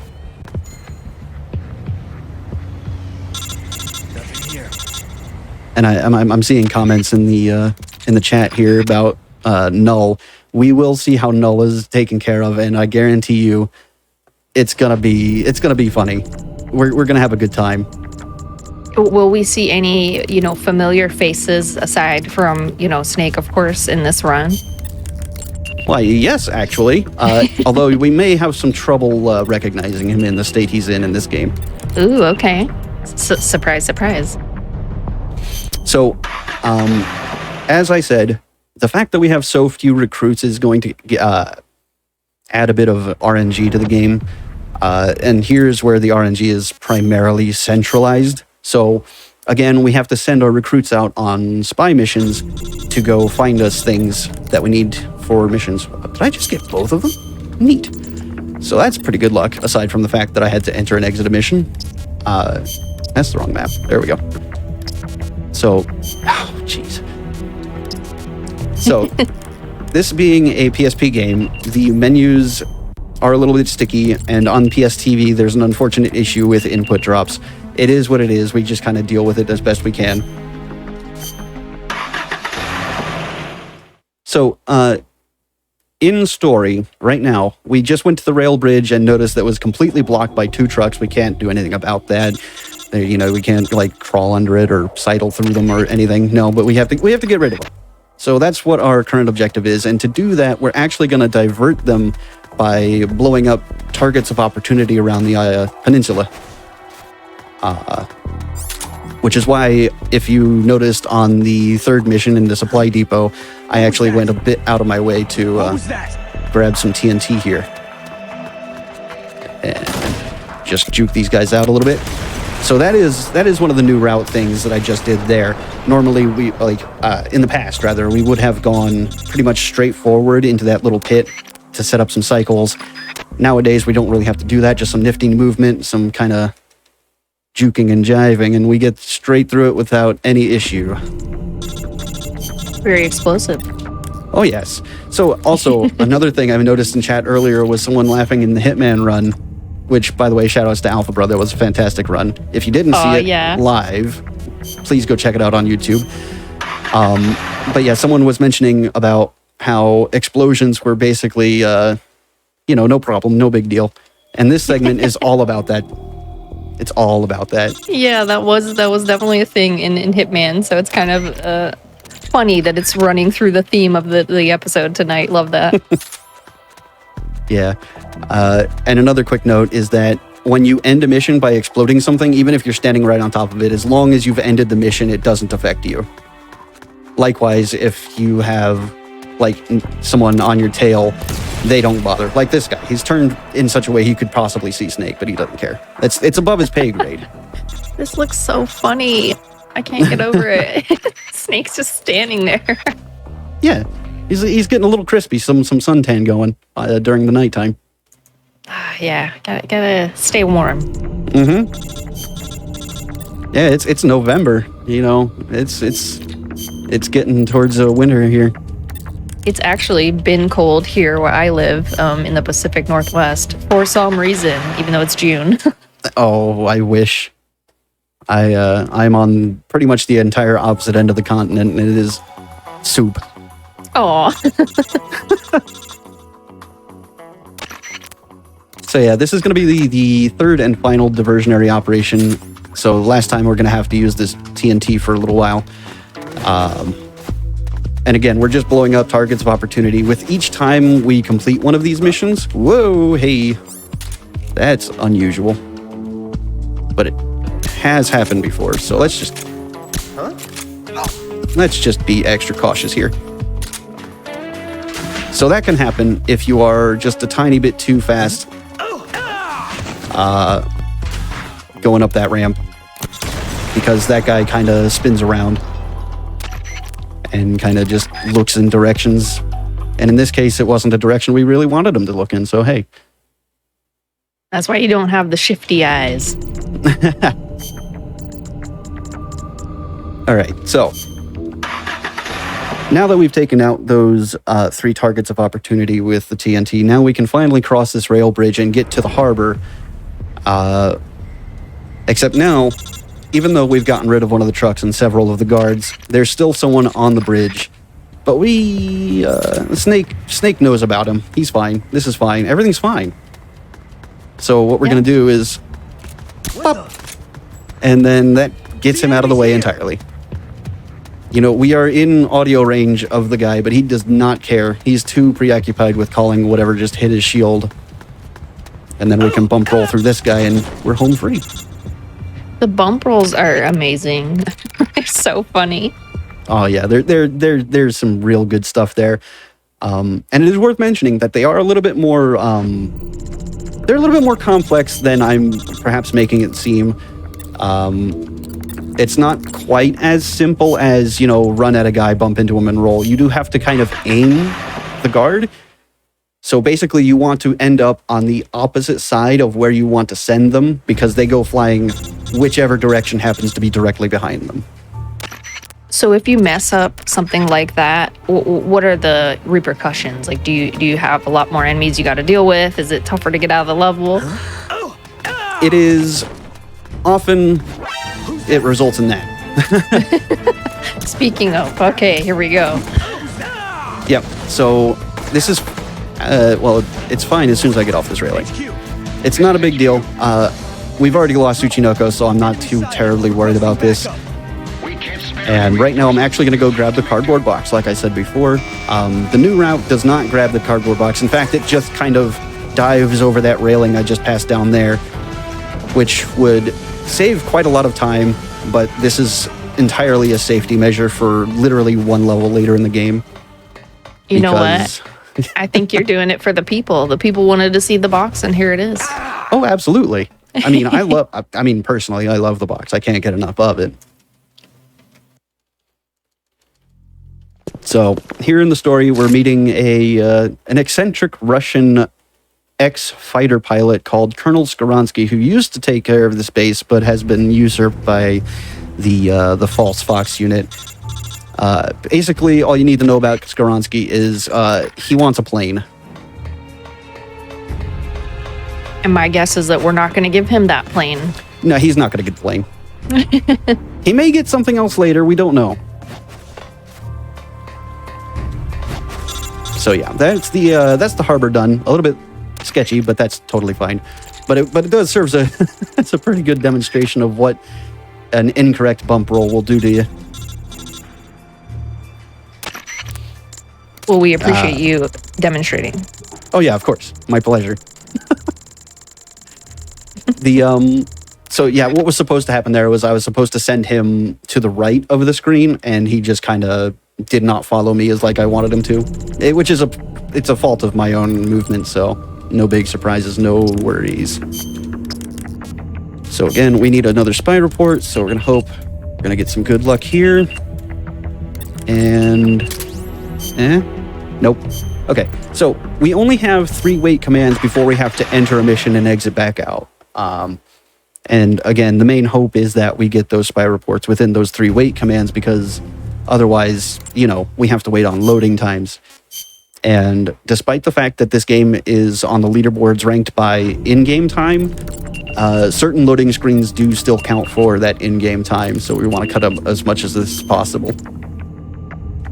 But since we only have 2 recruits during the run, it's not really in our hands.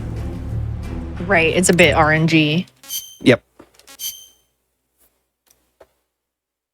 I've had several moments in this game where I've asked myself, have I put them in the right place? Just because it takes them a moment.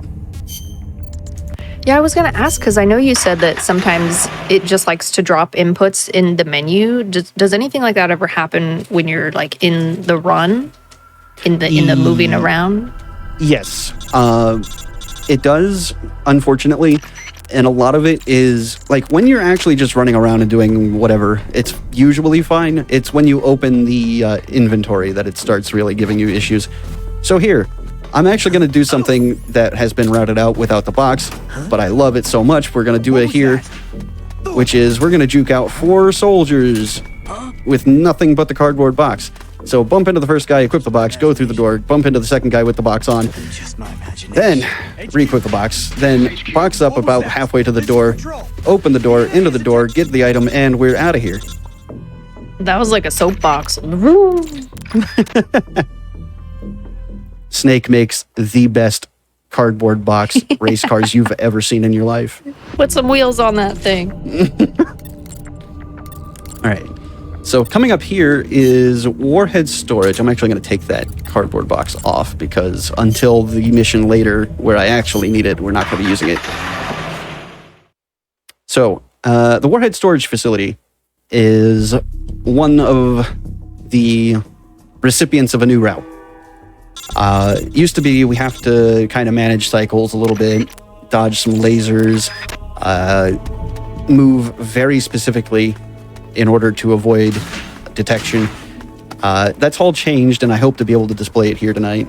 So, first off, we're going to hang off to the right side of this ramp because we still have to set up one cycle, otherwise we get spotted as we exit that door. And while this cutscene is running, the guards are still moving, but we are not. So that has a bit of a problem if they notice us beforehand. So, whoa boy, this is going to get a little sketchy. So, normally we're supposed to roll under this gate. I think I'm okay. Hold on. I think I can make this work. So she is actively investigating where I'm coming, or where I was. What? What? So I'm just gonna keep knocking on that door. Well, that wall. And hopefully she comes to... Yep, there we go. What? So we need her to notice us here, go further down the hall. And this may look like really random. I promise you there's a point. So we wait for her to climb down that ramp a little bit. Kind of hug up against this wall right about here-ish. Nothing here. She's just going to pass us right by. We angle correctly. Grab her from behind because we were totally behind her. And we're just going to take her for a little walk. Right up to this door. It's a little simple walk. Oh, yeah, you know. And then we drop her off. So that door is actually locked. Yeah. That door is actually locked. We can't actually walk through that door. Unless we have an escort. Which she was so very kind to give us. It's very, very kind of her. Indeed. The guards in San Geronimo are very helpful, actually. I was honestly laughing at her stance when she was looking for you. It was like hunching into herself. All right, so here's our first boss fight against Python. I say this every time, but I feel the need to keep repeating it. No relation, I promise. Okay. This actually was a perfect fight, as long as I don't miss. Perfect. I was very worried about that fight because it's been giving me some issues, but that was literally as good as I could have asked for. That was epic. Whew. But yeah, he takes 4 shots on normal difficulty, 2 headshots and 2 body shots. I think that time I actually just got 4 headshots, but you know. You didn't mention that Hellraiser would be making an appearance in this speedrun. That was a surprise. Yeah, look, he's got some things going on. I'm actually not ready for this mission, so I've got to exit back out. I forgot to do a thing. All good? Yes, question in chat from Do. Yes, looking down actually changes Snake's plane in this game. So his hitbox is a vertical plane, basically. But looking down in first person, for whatever reason, kind of shifts that plane so that specifically Python there can't hit us. Which I was going to mention, but it's great that someone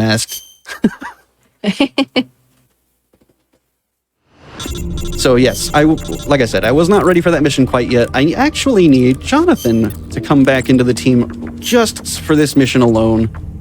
He'll have some use in a couple of missions time, but right now we need him just to be here. We need him for moral support. Yes, Jonathan, we're gonna need you. And yes, if you are wondering, Jonathan is technically the Johnny Sasaki of this game. Although I'm not really sure if it's actually verified whether he's a part of the family. There's none of those kind of jokes in this game, unfortunately, for the fans of that. Okay, so airport used to be this big winding thing. Now we just kind of go straight and get over this the check-in desk there. Swap over to Jonathan, but we don't really need him to do anything. We're just going to swap back to Snake. And hey, look, we're behind that locked door. How neat is that? Wow, airport security is getting pretty lax. All right. So here, I'm just going to take a pot shot against the wall to kind of notify someone of our presence, which actually gets him out of our way. And he's in the perfect place, so I can just go this way. And we need to interrogate this guy. Please, if anyone can translate what this fella says, I'm all ears.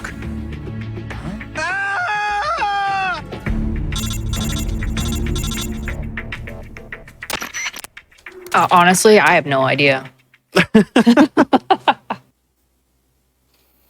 game says he says what the captions say, but I don't know. That seems a little off. The dubbing might be off. Yeah, a little bit. So here, we're actually going to take Johnny's AK away from him. He doesn't need it, he's fine. And we're going to make it daytime for this mission. And that is actually important. Most of the time, I prefer to do missions at nighttime if I can because it affects guard vision and makes things just generally easier to sneak around. But in this hadn't really considered that. Mm-hmm. Yeah. Time of day does make a difference for guard vision, which is kind of handy. But in this case, we need it daytime because another thing the game does is it actually changes item spawns depending on which version, day or night it is. Oops. Accidentally getting caught on the box there, no big deal. Bump roll through that guy, jump the ledge, and we're going to do some platforming here to jump this ledge too. There we go.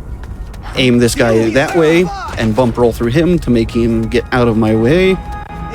And ladders are your worst enemy in this game, but this one cooperated, so I'm not too upset. Then we need to grab that, which is only there during the daytime, plus that RPG launcher, which we will need a couple of missions from now. Yep. That pack of stun grenades is only there in the daytime. Now, does this come into play like in other levels as well, where you'll have to do daytime?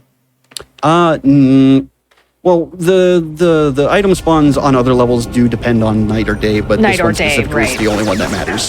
Okay. So we're actually going to lie down, which might seem a little odd, and then we're going to aim. Because, you see, Null is very weak in his shoes. His shoes are just not as armored as the rest of him. Why? If I can aim. And this is actually a really tricky thing to get working on console because, again, there's a lot of input delay. Thankfully, we didn't die. So that's how we deal with Null 1. We're going to see a different method entirely later. Because, surprise, surprise, Null comes back. Spoilers, for anyone wondering. Oh, yeah. Sorry. You know how it is. Oh, yeah. So, after the kerfuffle with Null there, despite the fact that we completely just ruined his chances of walking ever again, Snake got captured. And so now Jonathan has to go find him. And what better place to go find him, or to start looking rather, than the place where he disappeared. So that's what we're doing. Seems only logical. Yeah. I mean, in terms of most Metal Gear things, it makes more sense than usual. Oh my goodness. You're not wrong. That's the thing. So we quickly 180 bump grab that dude and put him to sleep. And then we're just gonna go this way. Because there's a dude down here we need to talk to. And we need to talk to him a little forcefully. So, angle correctly, grab him. Answer me. And we talk. Nice little chat. Some guy named Snake. Just some guy. just some dude. Who knows what he's all about? So for the next couple of missions, we're going to get these little cutscene interjections that I'm skipping over, like you've done quite a where Snake number is on actually this getting one. tortured for information, I guess. I don't really remember all that well. But he's being tortured, but thankfully in this game, we don't actually have to deal with that. So, real quick, also, we don't have a mission marker. We don't know where we're supposed to go. Well, I do, but in terms of the story, we don't know where we're going.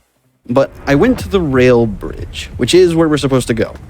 Now, this is something that is supposed to be discovered through a spy report, but Mini Omega King, who was one of the people who helped originally route this game, kind of discovered by accident that if you don't send your spies here, the item is here, but the level is just different enough to allow us to do this easily. And yes, we got the bump.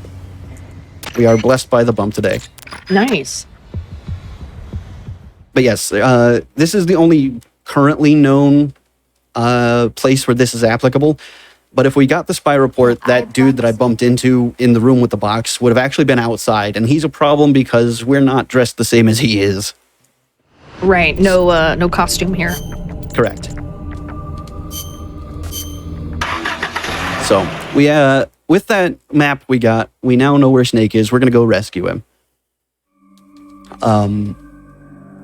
Casually, this map is a bit of a maze. If there's an indoor section that is a couple of stories tall with like an outdoor extension, a secondary building, and you don't really know where to go to find Snake, but thankfully it's not that bad. You see, we're just going to cut down this alleyway, go in between the two buildings here, and on the building to our left there's a door leading down into a basement, and wouldn't you know it, that's where Snake is. Wow. So there we go. Snake is back in the party. And Easy. Easy. No problem. Something interesting. Something interesting about this is that you might have noticed, but before Snake got captured, he wasn't doing too well on health.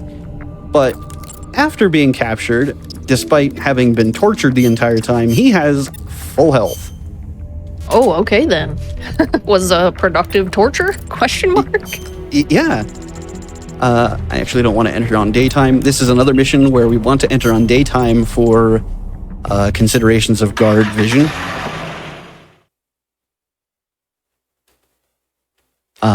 So this is another one where the strat is a little bit different than it used to be. Used to be we would tranquilize the guy downstairs and distract the guy upstairs with a very precise shot. And now we're not going to do that. We're going to do something a little bit more consistent that I found. Well, I didn't find it. What the? What's that? What happened? Nope. I understand what you mean. Yeah, I didn't quite get it right there. I took a second shot and I didn't need to. But the guy upstairs saw me. No big deal. Is no problem.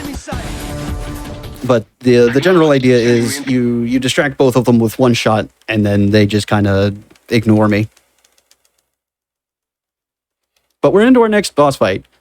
And when you know it, it's Metal Gear. Metal Gear. So this is something that I found for first phase of this fight, where if you just aim for center of her shadow there, you're actually able to do splash damage to all four legs. And the old strat was to do something completely insane, which was to run up into her and plant down some C4 or TNT rather. Oh my gosh. I actually hit that. This seems like it would be more, well, would be faster, yeah. Oh yeah, this has been proven to be faster, and I think I've got all four legs, but she's not quite cooperating.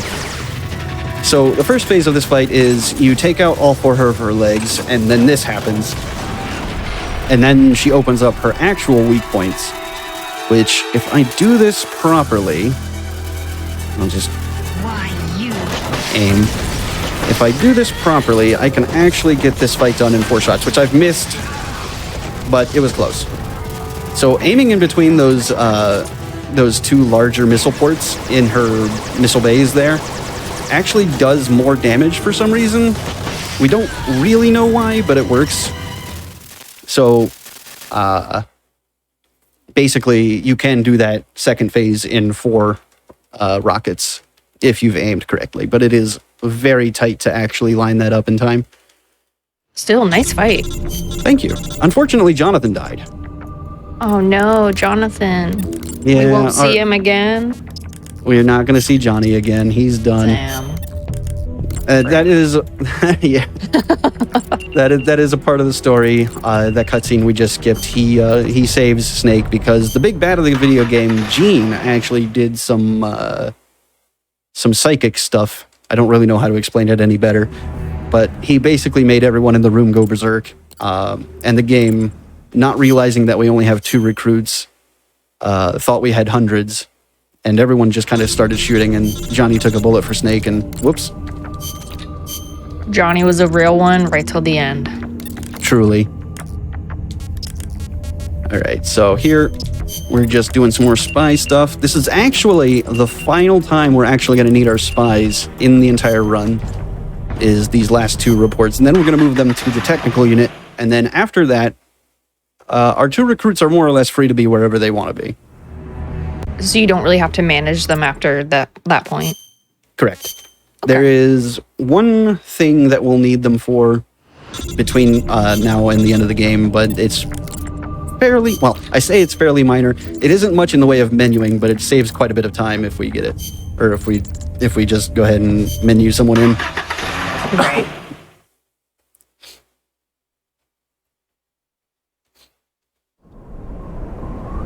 All right. So this is Ravine. This mission casually expects you to kind of take the scenic route because there is a rock blocking our path on the direct route.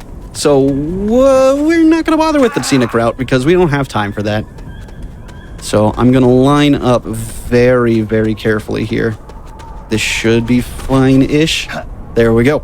That jump is exactly as scary as it looks, and I promise you I'm twice as anxious about it every time than anyone else in the room. You got this. How many hours would you say you've put into this speed run? Too many to count. Several hours. Okay. But yeah, so something I haven't actually made note of yet is that we're actually playing on the European PAL release of the game because it is actually the latest release of the game, and it has a couple of like very, very minute and for most purposes kind of useless quality of life additions. But the one we're most specifically like keen for, there's 2 of them. One that I'll explain in a future mission, but the one that makes that jump slightly less scary is the fact that on PAL, your characters will actually just automatically grab onto ledges if they're able to. Oh, that is helpful. Mm-hmm. But there is something else that will actually save us more time later, and I'll make sure to note that when it comes up. Sure, yeah. Again, ladders are not your friend, but this one's fine. What was that? Because it gets us out of the way of that guy who's just gonna kind of park at the bottom of the ladder and then just... He's gonna be very confused. Oh, I forgot to get rid of a thing. Let's get rid of that because we don't need it. Because we will want these med kits for safety. So healing in this game operates in 2 ways. Like I said earlier, there's the medical unit when you use the wait commands that'll heal you up a little bit, which your characters do heal a little bit manually in spite of not having anyone in there, to the tune of like I think it's like 15% of their health. Oh, so it's not it's not insubstantial, but that's for using all 3 wait commands. Yeah. But the other way and the more active way is to pick up med kits throughout the levels or have them made by your medical team. But again, we don't have one of those, so we have to find them wherever we can. And actually, I said earlier that I sometimes forget that I've done something, and I wanted to make sure I didn't forget this one. Make sure they're in the technical unit, so I'm not just wasting time on accident. Gotta put everyone in the right place. Yep. A place for everyone and everyone in their place. Now, will we be picking up medical staff along the way? we will not. We're actually about, I want to say a little over 2/3 through the game right now. So Okay. we have exactly as many people as we are going to have. Perfect. Oh, yeah, you did say we wouldn't be picking up anyone new. Yep. So actually, something that I didn't note but has happened, since we did Python non-lethally, he actually joined the crew. So you might notice, Johnny did die. He's out of the crew. He's not here anymore. But we still have 2 folks to kind of manage. And that's because we did Python non-lethally, so we have him as our secondary. Now, does this have anything to do with your username? No. Just a coincidence, okay. Yep. All right. So this mission starts off quite similarly to the last one. The guy instead is walking past the ladder on my right side right now, so we don't have to worry about him. However, there's this guard patrolling up top here, which hasn't been noticing me up here lately. There's PAL version happening for you. Because I promise you, I would have not reacted quite as well as I needed. Nope. Okay. The battle cry of Pythonicus. Just go this way instead. It's fine. So what I was aiming to do was kind of get her out of the way. Things happen. No problem. So, hello. There's a wall in my face. So we had to go through that mission twice because the first time we had to find the breaker, but then we realized that if we blew up the breaker without a time bomb, we would just be stuck. So we had to make a time bomb, come back, plant the time bomb, and now Null's here and he's going to be bothering us again. We're going to be dealing with him a different way. The fastest way to do it would to be pulling out the AK again. However, for safety reasons, I'm just going to do this the old way, which is, hi, I have an RPG launcher, and I'm going to actually back away from you real quick. And pop. And from here, it's going to take us 6 more shots. 6 more shots that hit. There we go. And he's just going to keep running into these. So again, we're destroying his legs. This man should never be able to walk again. But before the run, we did actually say that there's someone that people may or may not recognize. So the reason we're doing Null lethally, aside from the fact that kills don't really matter anymore, is that he doesn't die here. Because Null is actually Gray Fox. Dun, dun, dun.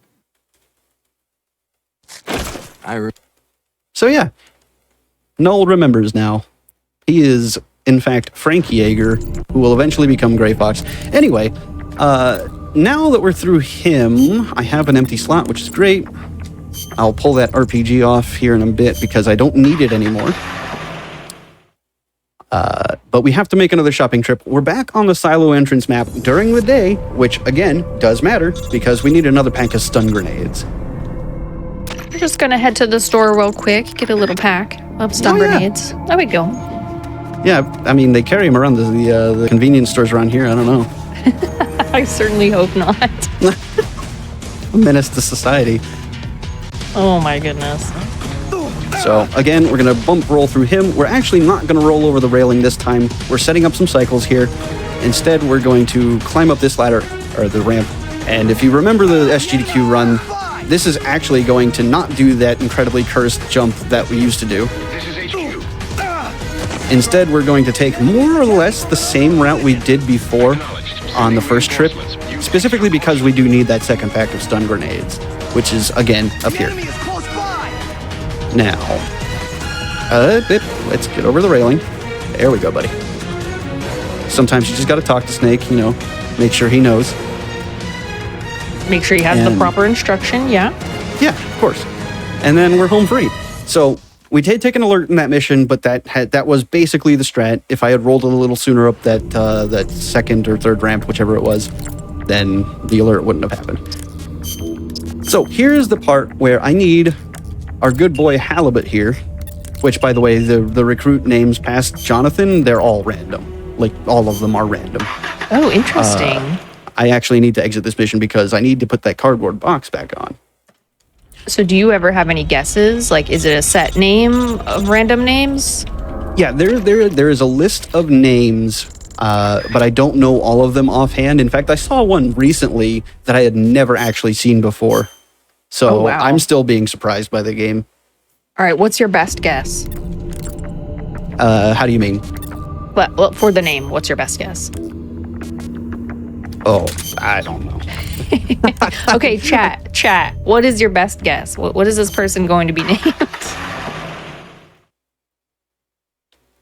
Oh, okay. I understand the question now. Yeah, no. So when you actually in the mission that you grab them in, they are not named. But once they enter your menu, Oh, I after see. you grab And since them, we're that's when not they roll the picking up name. anyone else, then we're not Correct, going to get yeah. one. Okay. I did misunderstand what you were saying.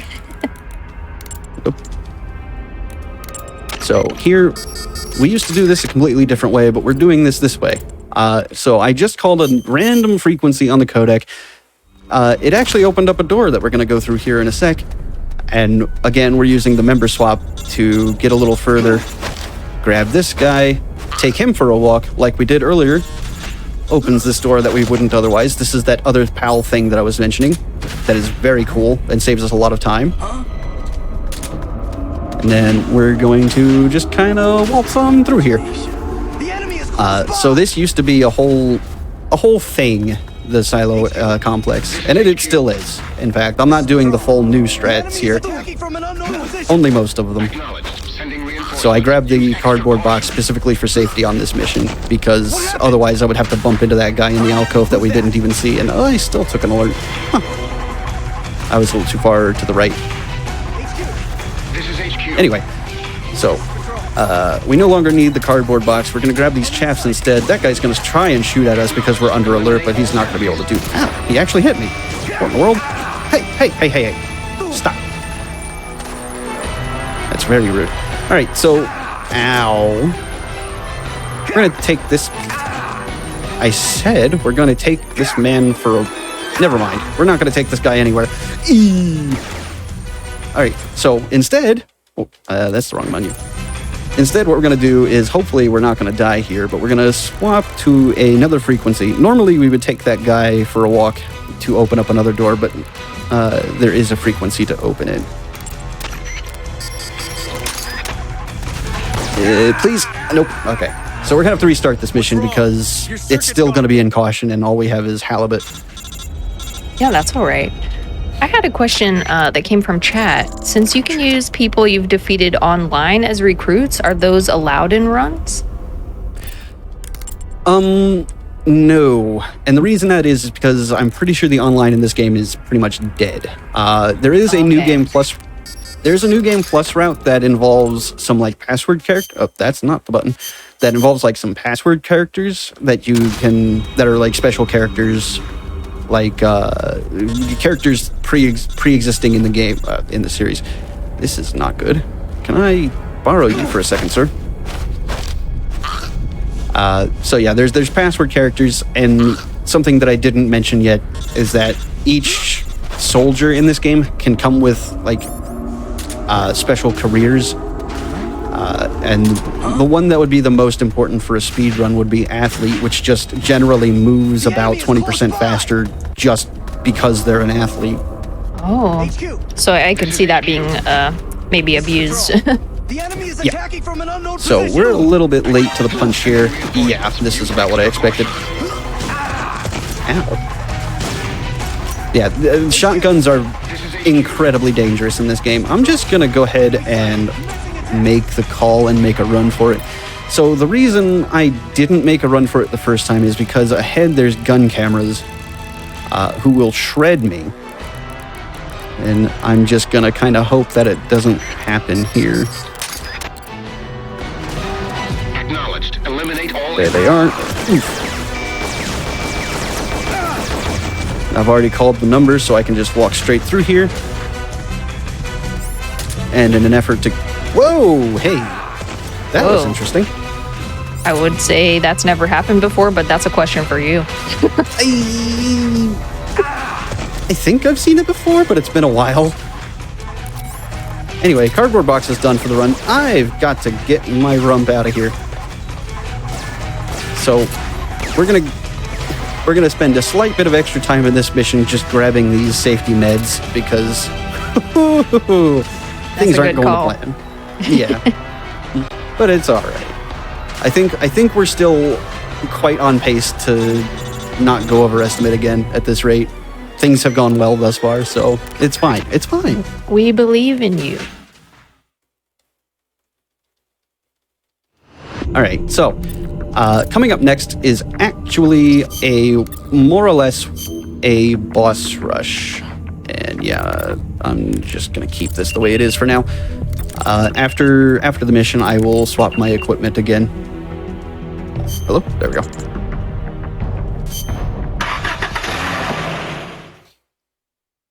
All right. So, yeah, like I said, there's two bosses back to back. There's this guy who we have never seen before. We briefly heard his voice, even though I was skipping cutscenes as fast as possible. We briefly heard his voice in the research lab the first time we went through there. His name is Cunningham. He's basically riding a Dalek, and we don't care about any of that because we're just going to chuck stun grenades at him. Oh, by the way, really quick before I actually start chucking stun grenades, flashing warning. If you are photosensitive, please, please, please take care of yourself and look away from the screen. All right, so we locate where he's going to go, and then we just start throwing some stuns. And we want them to land on the elevator.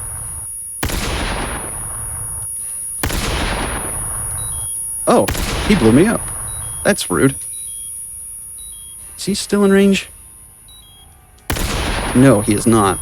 All right, we're going to have... so, unfortunately, the flashing warning is still going to be in effect. I'm going to restart real quick just to make sure we get this boss down in a timely manner. Hopefully he behaves a little bit better and doesn't blow me up. So we want these stun grenades to land about as close as we can get to him. That way they deal maximum stamina damage. Oh my goodness, he's blowing me up. Where are you going? He's going this way. It's okay, we should still be able to do this. Yeah, he's done. There we go. Okay, flash warning over. My apologies for anyone who might be photosensitive. It is simply, it's fast. It's real fast. Yeah, nice job. Thank you, thank you. All right, so here, we're going to pull those stun grenades off, and I'm going to put the, okay, hold on. I'm going to put the AK there, and we're going to put the Mosin Nagant here. We're going to send Halibut off to med unit, and Python off to med unit, and then we're going to wait a couple of times so that we can heal. Because, again, my health isn't looking the best. So, there are two strats for dealing with Gene. I'm going to attempt the fastest one time. It is really tricky on console because, again, there's some input delay. There's some really, like, it feels like aiming through molasses. And this is a very... it's not good, and this is a very timely trick that needs to happen. If I can get it, great. If not, then we're just going to move on. I'm going to try it once for the fans. Exactly. All right, so there what happened was I was holding a movement direction as I was loading in, so Snake kind of went wild there. Or loyalty to yourself. All right, I need to hit him in the hat and then just keep hitting him in the hat, really. His hat is his weak point. Time to get down. You're really kidding.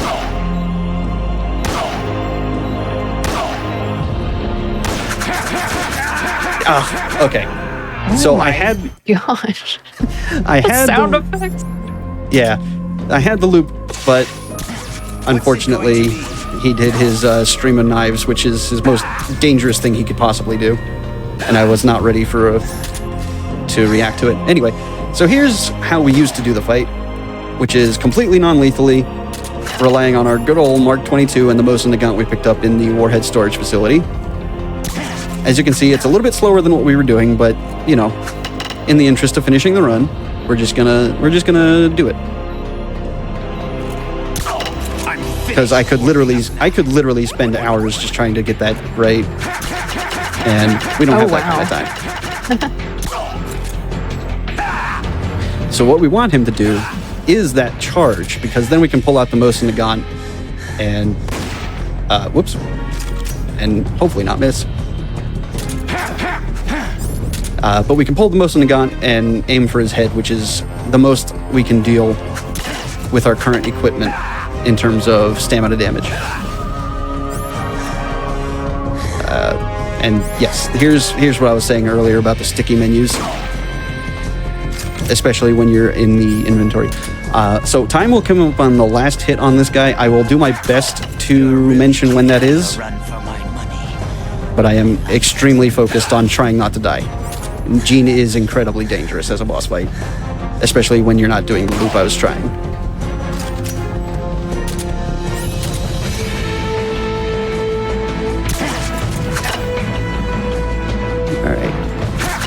So something about Gene is that he is invulnerable through most attacks and he is invulnerable most of the time except for when he's attacking or recovering from that charge. He will dodge out of the way every single time. So that's why we're kind of carefully taking our opportunities that we can.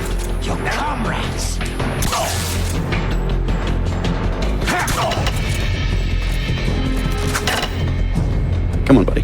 Come on. One more Mark 22 hit and one more Mosin shot should do it.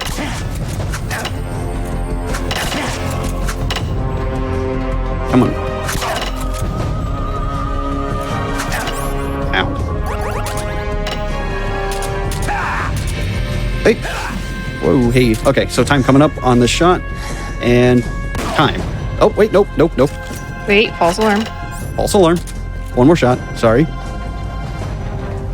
Come on, do something. Oh.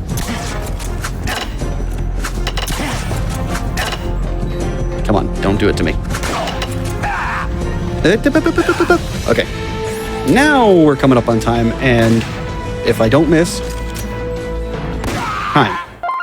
There we go. Ooh, that was tense, Pythonicus. Yeah. Yeah, Gene kind of likes to do it to you. Well, Richard, do we have a final time on that run? We did it. 59:15. You had the quest and you completed the quest, Pythonicus. Congratulations. Yeah, that feels nice. That was like my biggest worry heading into this, was that I was going to go over estimate again. I'm so happy. You gave Gene a run for his money. I'll say that. Oh, Gene really did it to me there. So while doing that non-lethal strat, it is very much RNG what he decides to do, and you just kind of have to roll with it and know what to do in certain situations. And, right. Yeah. So you have to wait for him and everything like that. But that was honestly a ton of fun to watch. Thank you so much for being on the show, Pythonicus. Do you have any shout outs, comments you'd like to make before we wrap it up tonight? Yes, absolutely. I want to shout out every single person who has touched this game for the speedrun. So those being Mini Omega King, Marlon Haight, who is the primary router of the game at this point. Incredible work. Please check out any run in the last 2 years. His handprints are all over that. I want to shout out Rainfall, who was one of the original routers of the game. Sergeant Silent also did some work on the game. Really incredible folks. They did a lot with very little in this game. And, it's not the most popular thing, so it's really nice to have these people who are very passionate about making it pretty much as it can be. So well, it was honestly amazing to watch. So yeah, shout outs to all of those individuals for coming together. It sounds like the community is really tight, and I love that. So you did an excellent job, Pythonicus. Thank you. Thank you for having me. This was a ton of fun. We'll have to do it again sometime, but unfortunately, my friends, that is going to wrap up tonight's episode of Time Capsule. I will say this again, but if you did enjoy the run, make sure you follow Pythonicus here on Twitch. Pythonicus, do you have a stream schedule? Any specific time the folks can find you at? So I don't have much of a schedule necessarily, but I do play a lot of Final Fantasy 14 on there. I play a lot well, lately I've been playing a lot more of this in preparation for this, but I'll be continuing on to try and get the new route nailed down. But I've been streaming my raid cruise progression through the newest Savage tier, so pretty much Tuesday through Friday at about 7 Eastern is about Right when you can on. catch that happening. Cool, yeah. I was in there earlier today checking up on Pythonicus, so I'm sure all of you can do the same. But yeah, as I said before, that is going to do it for tonight's episode of Time Capsule. I have been your host, Smooth Operative. Thank you very much for watching. If you have any questions about Time Capsule, feel free to follow me on Twitch, twitch.tv/smoothoperative. And again, if you have not followed Pythonicus on Twitch, make sure you do that. Incredible run. And thank you again, Pythonicus. But tune in tomorrow, my friends, for How to Train a Speedrunner, followed by Speedruns from the Crypt. That all starts at 7 p.m. Eastern. Have a beautiful day or night, and we will see you next time. Goodbye.